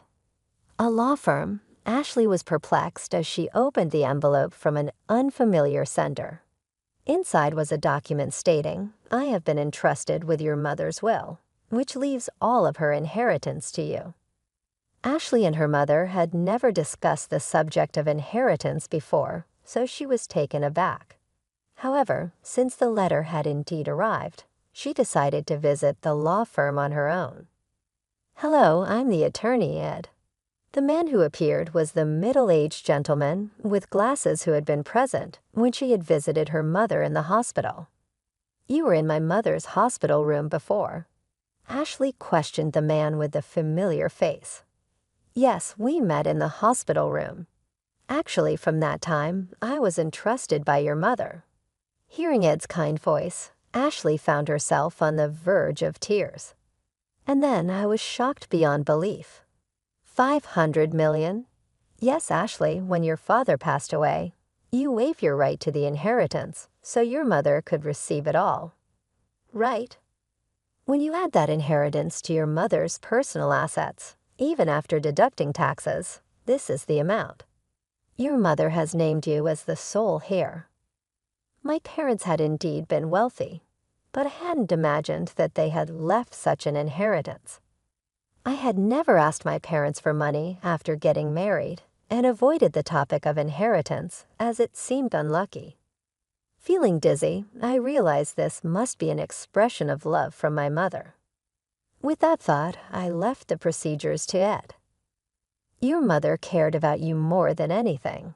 She instructed me to assist you if necessary. Please feel free to discuss anything with me. Thank you. I appreciate your help. Ashley bowed her head several times to Ed and left the room. Time passed, and it was around the time of her mother's 49th day memorial service that her husband David began to frequently ask about her mother's inheritance. When they had married, her father was still running his business, so David was vaguely aware that they were wealthy. Each time she asked him to stop talking about it while she was still mourning, he would fall silent, only to suddenly bring up the matter of money after some time. The worst were my in-laws. When they came to my mother's memorial service, my father-in-law said, "Ashley, if you are worried about the inheritance, we can help." Hey, we've had our fair share of disputes over inheritance. When unmarried siblings die, inheritance can be complicated. If you're troubled, feel free to talk about it. That's right, rely on us too. Yes. Having never shown any inclination to assist them before, she could only give her in-laws a vague response as they put on a knowing facade. And then, about 3 months after her mother's death, David, who had been quiet recently, finally lost his patience. "Hey, have you received your mother's inheritance yet?" A bad feeling swept over her. Quickly, Ashley lied. The procedures are complicated, so not yet.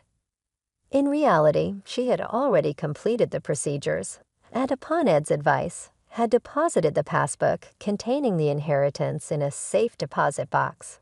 But it felt right to say that now. Really? But it's been 3 months since your mother passed away, right? Haven't you done the procedures yet? Yeah, so what? Well, never mind. I'm going to bed. For some reason, David headed for the bedroom in high spirits. With the nagging unease in her chest, Ashley prepared for work the next day and then headed for bed. The next day, as Ashley and Julie were cleaning up after dinner, the doorbell rang. Julie hurried to the door, and when Ashley poked her head out from the kitchen, she saw her in-laws, who had dropped by unexpectedly, and David, returning from work. And why are my father-in-law and mother-in-law here? It's not a big deal. Julie, go to your room. Julie glanced anxiously at us and headed to her room. What's going on? Never mind that, Ashley. We have something to celebrate today. Her father-in-law was in high spirits as he opened their fridge and took out a beer. Celebration. You inherited more than $300 million, didn't you? We've already started building a duplex house for us to live together. It even comes with a dreamlike modern kitchen. The one who spoke in the dreamy tone was her mother-in-law. And what? What are you talking about? Ashley, be happy. We've decided to build a duplex house. We used half of our savings and the money that Mom and Dad have put aside for the down payment. The loan is under my name, but you can pay it all at once with your inheritance, right? Give back to the two of them. What? I quit my job. I decided to start a business using that inheritance you received. David, her husband, looked somehow satisfied as he said these words. Wait a minute. What are you talking about? I told you I haven't received the inheritance yet, didn't I? And what does quitting your job and a duplex house mean? Don't lie, it's clear you've inherited. How about we go on a trip before the house is built? How about Hawaii? Amidst the escalating chaos, David and her mother-in-law were getting excited. agreeing with what her father-in-law said. Then David said, laughing scornfully, "You're stingy, Ashley. We've looked into it because you kept saying you hadn't received the inheritance. You can't renounce an inheritance if you don't process it within 3 months. Whether you lied or told the truth about not processing, you still have inherited, right? Considering the scale of my father-in-law's company, there must be more than 300 million, right? We'll be able to live comfortably thanks to them. Thank you, mother-in-law. Be sure to prepare the money for the duplex house as soon as possible and my capital too." Seeing David speak like that made her dizzy. What on earth are these people who want to use my precious inheritance that I received from my mother as they please and indulge in luxury? Although I was filled with intense anger and was about to yell, I couldn't say a word. I was worried about Julie, who was in the other room. "I'm going outside for a bit," I called out to the 3 of them, but they didn't hear me, happily discussing how they would use the inheritance. I went out without even taking my wallet. The night wind was cool, and it was then that the tears came. I went to the Hilltop Park, where I used to come with my mother, and I cried, holding back my voice. My anger didn't subside. Feeling frustrated and worn out from being exploited like that, my emotions were a mess. But she couldn't just say she wanted a divorce.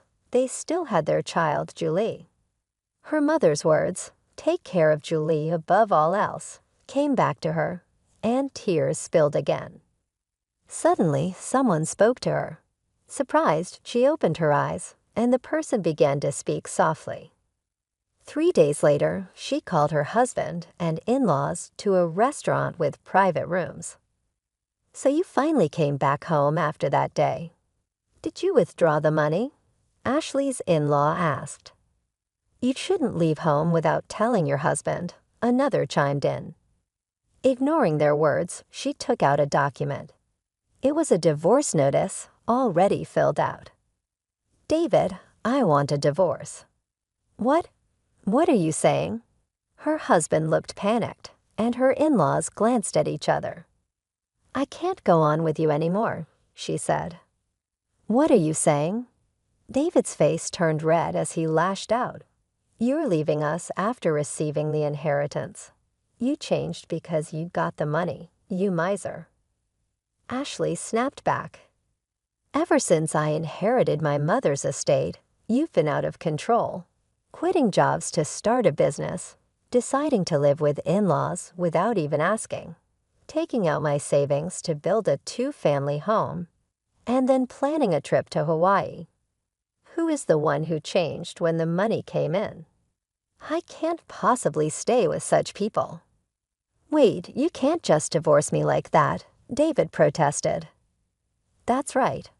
Our savings after marriage are shared property. Half of the inheritance belongs to David, no matter what," one of the in-laws added. "That's correct. If it comes to that, we will take 300 million with us," the other in-law agreed.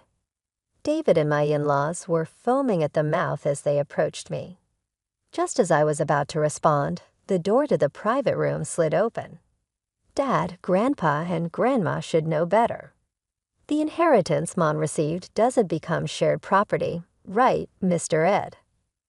There stood my daughter, Julie, and Attorney Ed. "Julie, and who are you?" David asked. "I'm Attorney Ed.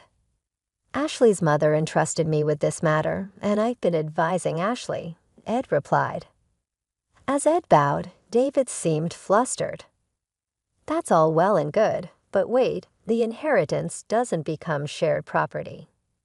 "That's correct. Inherited property from a deceased parent does not become shared property, nor is it subject to division of property." "What? You've got to be kidding me. Is this a mistake?" "That can't be." David and my in-laws were taken aback. It seemed they really thought the inheritance I received would become their property. "In that case, it's even more reason not to divorce. I'll cling to you no matter what," My husband, with bloodshot eyes, shouted out without any regard. "Stop it already," Julie interjected. She continued calmly, "Since Mom suggested divorce, no, since Mom inherited the estate. Has Dad ever thought about Mom once? Grandpa and Grandma only ever talk about money. They never once mentioned me. I can't consider such people as family." David and my in-laws were taken aback. The day I was crying about my inheritance, Julie was the one who spoke up. Julie came running after me and told me, "Dad, Grandpa, and Grandma are too much, trying to take Grandma's legacy for themselves. Mom, I'm on your side. Let's fight this together." With those words, I made up my mind, contacted Ed, and arranged this meeting. "Julie, it's not like that. Dad wants you to be happy," David tried to explain. "That's right, Julie dear. You'd be happier living with us, wouldn't you?" Her grandmother added. "That's right. A child shouldn't interfere," the grandfather insisted. My desperate husband and still assertive in-laws faced Julie, who, with an exasperated look, said, "I'm going with Mom. I can't bear to be with you anymore." Julie looked away. "Anyway, we've made up our minds. Julie and I will be leaving." As I said this calmly, David got angry. "Hey, I've never cheated, and you can't force a divorce. I'll hire a lawyer. We'll get that money one way or another." "If that's the case, I will take care of it from here," Ed spoke quietly. "The issue here is whether there are grave reasons for not continuing the marriage, quitting his job, using the household savings without permission, deciding to live together, and Julie saying she can't bear it. There are various points we can argue. Moreover, your daughter recorded the sound of all of you begging for Ashley's inheritance. That should also serve as evidence." Damn it, David slumped, and my in-laws turned pale. After seeing that, Julie and I left the restaurant. A year later, thanks to Ed's efforts, my divorce with David was finalized. Julie and I moved into the house my mother had lived in, but there were several times when we received letters saying, "I love you, come back," and David was seen loitering near Julie's school. So we asked Ed to apply for a restraining order. After that, it was quiet. According to rumors, they actually did build a two-family home. My already retired in-laws had to work in a factory, and although David looked for work, he couldn't find any and is now doing manual labor. I heard from the neighbors that there were constant arguments in the new two-family house. Because of their troublesome fights, they became disliked by everyone in the neighborhood. Julie and I are still living peacefully, helping each other. A while ago, Julie said, "I want to study abroad in the country where Grandma grew up." So to cut ties completely with my ex-husband, we made up our minds to move overseas. We used a bit of my mother's inheritance, but I'm sure she would be pleased. Now Julie seems to be enjoying school every day, and I've started working as a teacher there. I hope these peaceful days continue.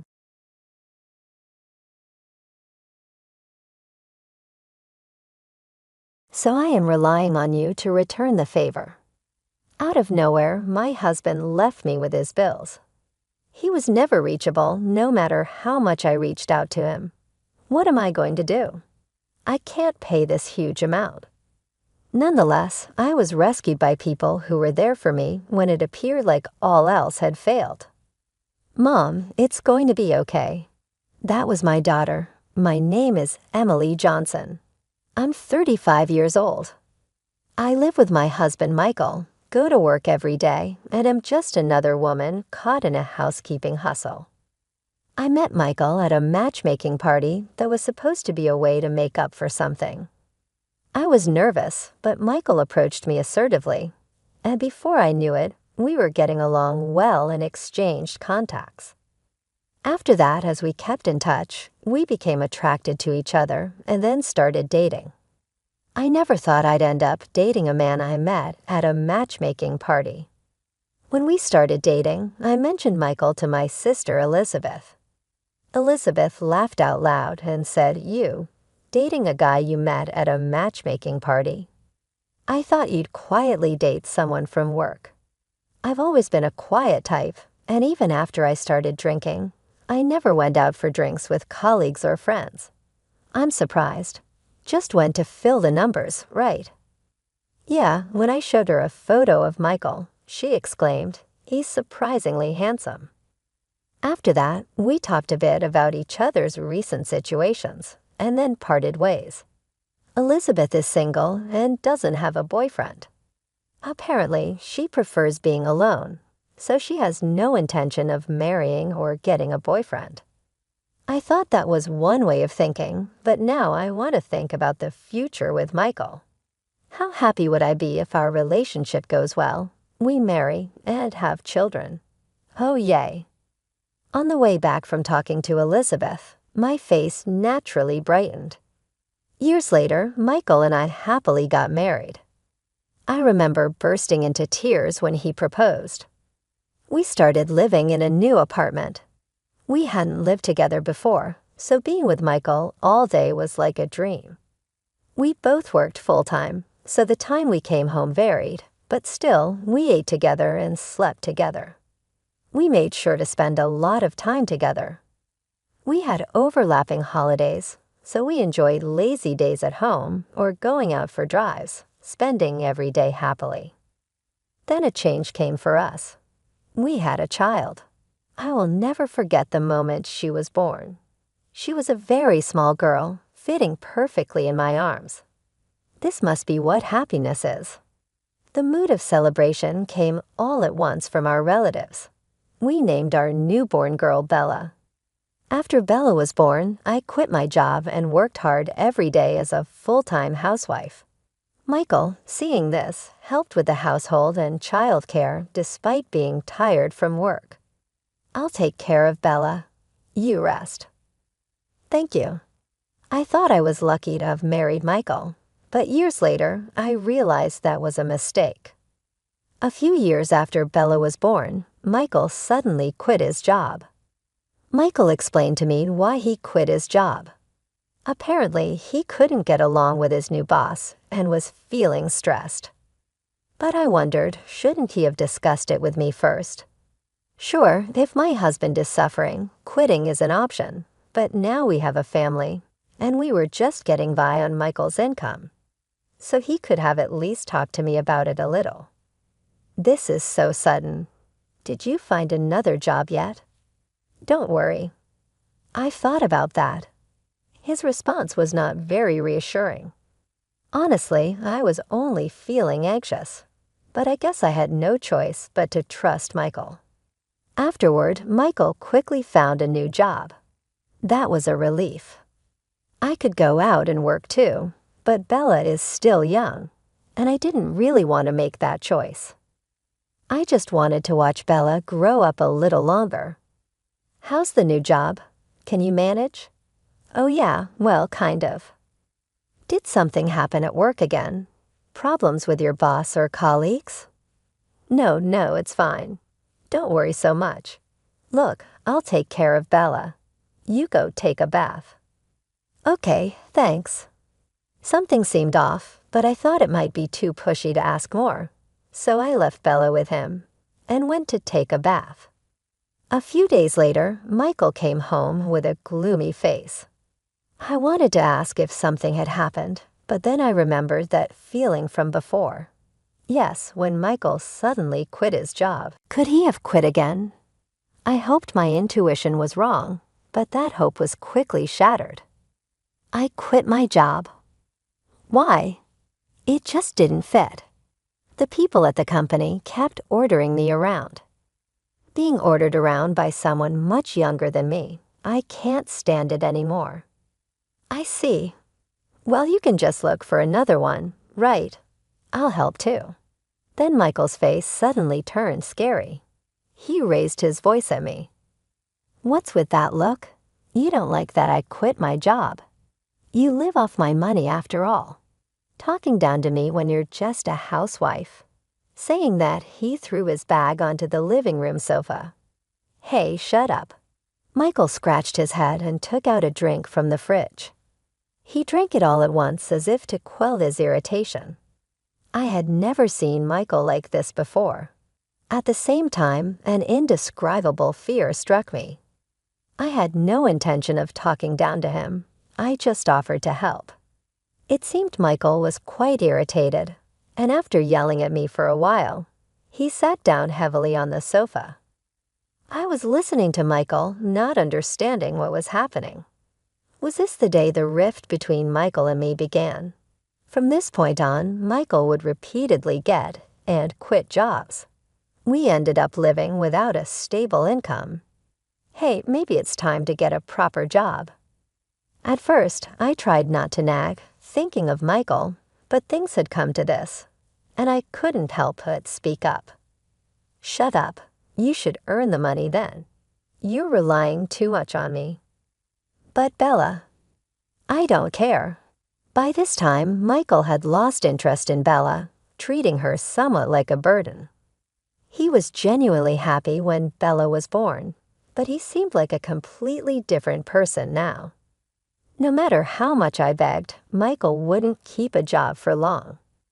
After much thought, I decided to leave Bella with Elizabeth and start working myself. "I'm sorry for leaving this to you." "No problem at all. Let's have fun together, Bella." "Sure." Bella had just started kindergarten, but I wasn't too worried. Part of it was because she was with Elizabeth, but Bella also seemed mature for her age. She would read newspapers and could even write stories with simple words. She was quiet and seemed wise beyond her years. Initially, I was honestly anxious. Would she be able to make friends? Could she communicate well with others besides me? However, it turned out there was no need for such worries, as she did make friends. As a parent, I felt very relieved. Given these circumstances, I judged it would be fine for me to start working. I got a job fairly easily. Thus, I began working full-time. The salary was quite good. With this, I could support the family even if Michael quit his jobs frequently. It was hard, but my coworkers were all kind, and I could enjoy working every day. A few years after I started working, Michael finally began to take his job seriously. Perhaps he found a workplace where he could settle down. That alone gave me some peace of mind. Simultaneously, I felt that Michael's mood was gradually improving. It was as if he had returned to the Michael I knew when we first got married. He began to show concern for me working full-time, asking, "Are you okay? Aren't you tired?" It was confusing because his personality had changed so much, but I thought maybe having a stable job gave him peace of mind, and I felt a bit relieved. Bella was growing up nice and healthy. By this time, Michael had become kinder to Bella and started playing with her as a father. Bella seemed to enjoy playing with Michael, which was heartwarming to see. However, I was still afraid to quit my job. Thus, I continued to rely on Elizabeth's help. "Bella, is she okay? Doesn't she feel lonely?" "Nope, she's really good." As long as Bella was happy, that was all that mattered to me. I felt relieved and thought I should treat Elizabeth to a meal since I would continue to depend on her. A few more years passed, and Bella became a third grader, going to school happily every day. Our family relationship had improved back to how it used to be. The times when Michael and I were at odds seemed like a distant memory. It was such a smooth period for us as a family. During this time, Michael made a suggestion. Should we consider buying a new car soon? "A new car?" "Yeah, the one we have is okay, but I think it's time.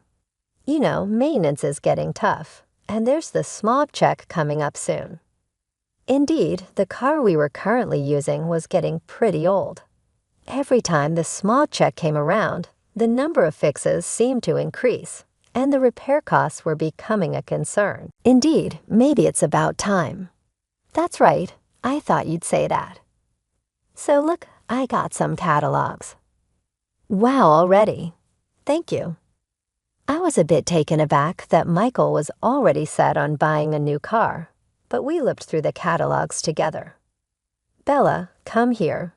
Which car do you want to ride in? Michael called Bella over, and eventually, the three of us were flipping through the catalogs. However, I had no idea that this action by Michael would lead to a tragedy.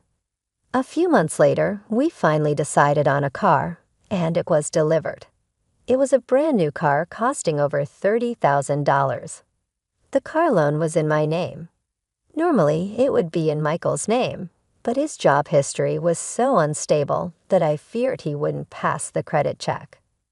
I resolved to work even harder from now on to pay off the loan.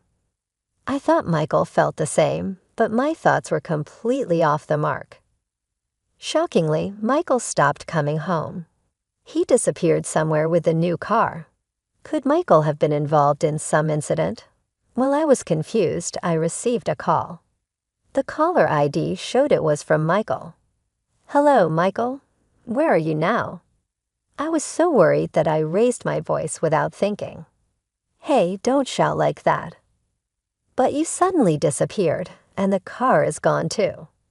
I was worried whether you ran away or got involved in some incident.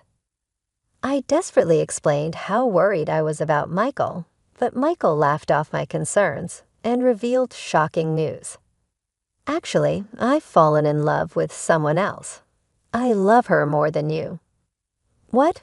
What do you mean? Just what I said. I found someone I like more than you. I filed for divorce, so don't bother me anymore. Divorce? This is too sudden. I didn't remember signing any divorce papers, but then I recalled writing them during a fight with Michael once. Signed divorce papers indicate intent to divorce. I regretted writing them in the heat of the moment. Oh, and there's the matter of my debt. Kind of your problem now. Debt. How much? About $600,000. You take care of it, will you? Saying that, Michael hung up. Is this even possible? Was that smile he always showed me all a lie? As I thought this, all strength left me. Mom, are you okay? Bella gently rubbed my back as I sat slumped on the floor. Yeah, I'm fine. Thank you. I said I was fine, but of course I was not. How am I supposed to live now, burdened with such a massive debt? $600,000 is just too much to pay off, and the car payments are in my name too. I quickly started searching for my ATM card. Shelves, cupboards, counter, locker. I searched everywhere I could think of, but it was nowhere to be found. My ATM card was nowhere to be seen. I opened the banking app on my smartphone. The balance was reduced. I had no memory of withdrawing any money. The only person who could have done this was Michael. I couldn't get through to Michael at all. It's no use. I was lost, feeling utterly defeated, but right now I needed to focus on earning money. There was no time to dwell on my worries, so I redirected my attention to work. I didn't want to worry Elizabeth, so I told her nothing. Of course, I didn't tell Bella either. A few weeks after Michael had run away, I lost consciousness at work. When I woke up, I was in the hospital. Emily, are you okay? Ah, Elizabeth, Bella. Bella was there beside Elizabeth. It seemed I had collapsed due to excessive stress. Moreover, I was forced to stay in the hospital for a few days for thorough examinations. Hospitalized. Once you're discharged, we should talk about Michael. I've heard everything from Bella. From Bella? Did you know everything? Yeah, I actually heard the phone conversation with Dad. I couldn't believe Bella knew everything. I wondered if Elizabeth would scold me after being discharged, which made me a bit gloomy. The next day, the examinations began. Then, to my shock, they found cancer. It wasn't too advanced, so they said I could get much better after surgery. So I underwent the operation. Afterward, I was discharged, which was good, but I wasn't in a condition to work for a while. I had no savings, no income, and on top of that, I needed to pay for the surgery and hospitalization costs. During this time, Elizabeth and Bella were the ones who helped me. Bella had detailed to Elizabeth about my situation and what Michael had done. Hearing this, Elizabeth was furious. She wanted to find Michael and make him pay for the debt and alimony. However, Michael's whereabouts were unknown. We don't know where Michael is. How can we claim anything? Then Elizabeth had a suggestion. Michael had the car registered under your name, right? Since you're the legal owner, why not take it back first? Can we do that? When I expressed my doubt, Elizabeth revealed something surprising. Actually, I found out where Michael works. It seemed that Michael was working at a company in the same building as Elizabeth.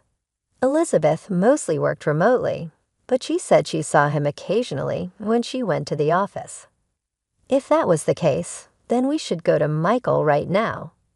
I was ready to confront him immediately. If we left him alone, he might disappear somewhere. However, Elizabeth stopped me. It's reckless to go without a plan. I have a good idea. Well, not just me, but Bella and I. Right plan. Elizabeth and Bella exchanged looks.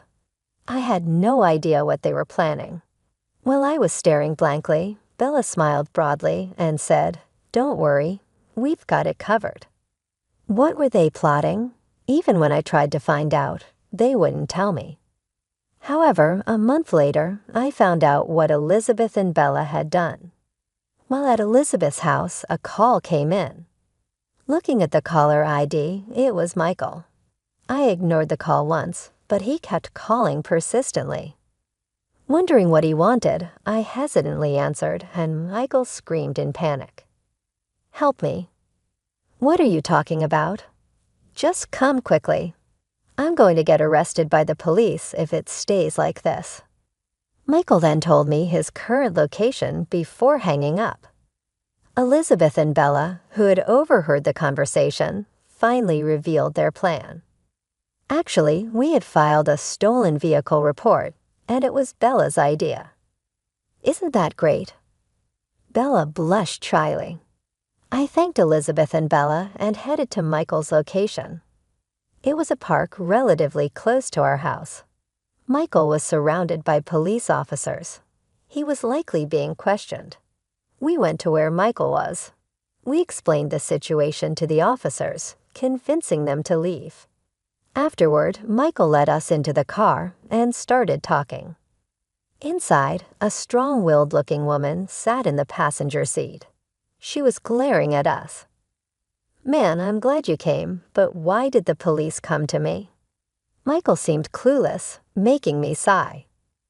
"Because I filed a stolen vehicle report. The car is mine, after all." "Huh, we're already divorced now." Michael is essentially driving around in a car that belongs to someone else. It's only natural that a theft report was filed. He probably never imagined such a scenario. Bella then confronted Michael, piling on the pressure. "Why did you leave us?" "Dad, why did you leave us with all that debt? Why?" Michael sighed wearily but said nothing. "Planning to stay silent? If so, I can have you arrested, you know. You've committed a crime by using my name without permission, right?" With that, Michael started to open up bit by bit. The woman's name is Linda Carter. Michael had started working at a new company where Linda had recently been hired. They got to know each other at a welcome party and subsequently entered into a relationship. About 3 months ago, Linda became pregnant with his child. Indeed, Linda's belly was noticeably rounded. "So you abandoned us for her." Abandoned is such a harsh word. But it's true that you left us suddenly. Elizabeth jumped into the conversation, causing Michael to look bewildered. Watching this unfold, Elizabeth pushed forward. Then Elizabeth started lecturing Michael about his past actions. saddling me with his debt, his attitude towards his family, quitting jobs frequently, and his quick temper. It was unclear whether Michael was feeling remorseful or not as he kept his head down in silence. Linda seemed irritated by Michael's silence. I also asked about the reason for the debt, but he wouldn't say anything. Impatient with the silence, Linda blurted out a shocking truth. He took out loans in your name to buy me loads of designer goods. It was really the best. The result of Michael buying things for Linda was a debt of $600,000. What could he have possibly bought? From the looks of it, he must have purchased several items worth millions of yen each. It was utterly ridiculous.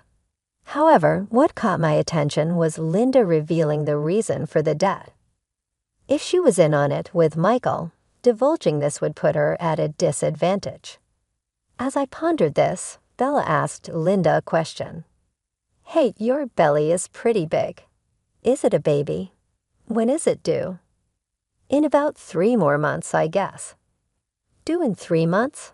But that doesn't add up. If she got pregnant 3 months ago, there's still a long way to go until the birth." Elizabeth seemed to have thought the same, pressing Linda further. "Is that child really Michael's? It can't be, right? It's impossible for the baby to be born in 3 months. Whose child is it?"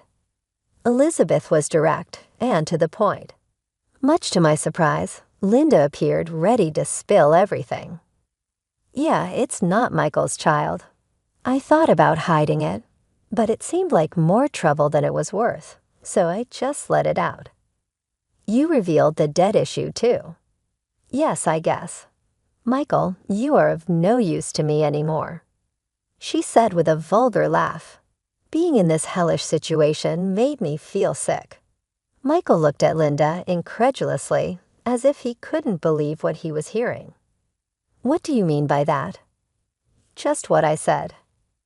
As Michael and Linda started arguing, the already dreadful atmosphere got even worse. But Elizabeth broke the tension. "We call the police now." "What? Why?" "You both don't seem to listen and seem to forget that using Emily's name for loans is a crime. Plus, driving around a car without permission.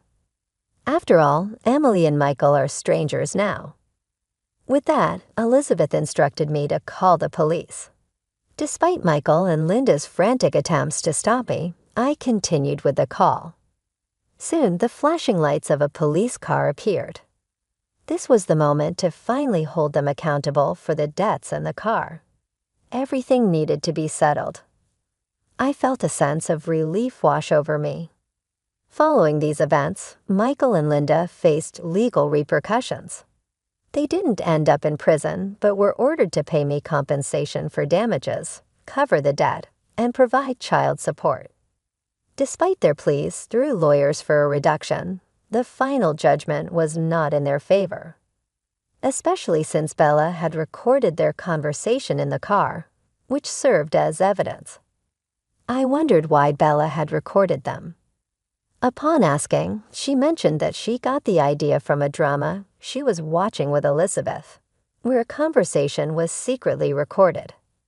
I couldn't help but admire Bella's smart thinking, while also wondering what kind of dramas Elizabeth was showing her. Now Bella and I are staying with Elizabeth. Our homes weren't far apart, so Bella's schooling was unaffected.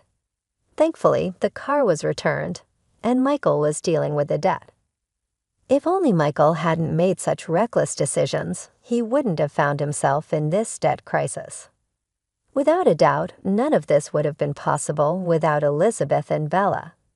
I'm resolved to work hard every day, living happily with the two of them.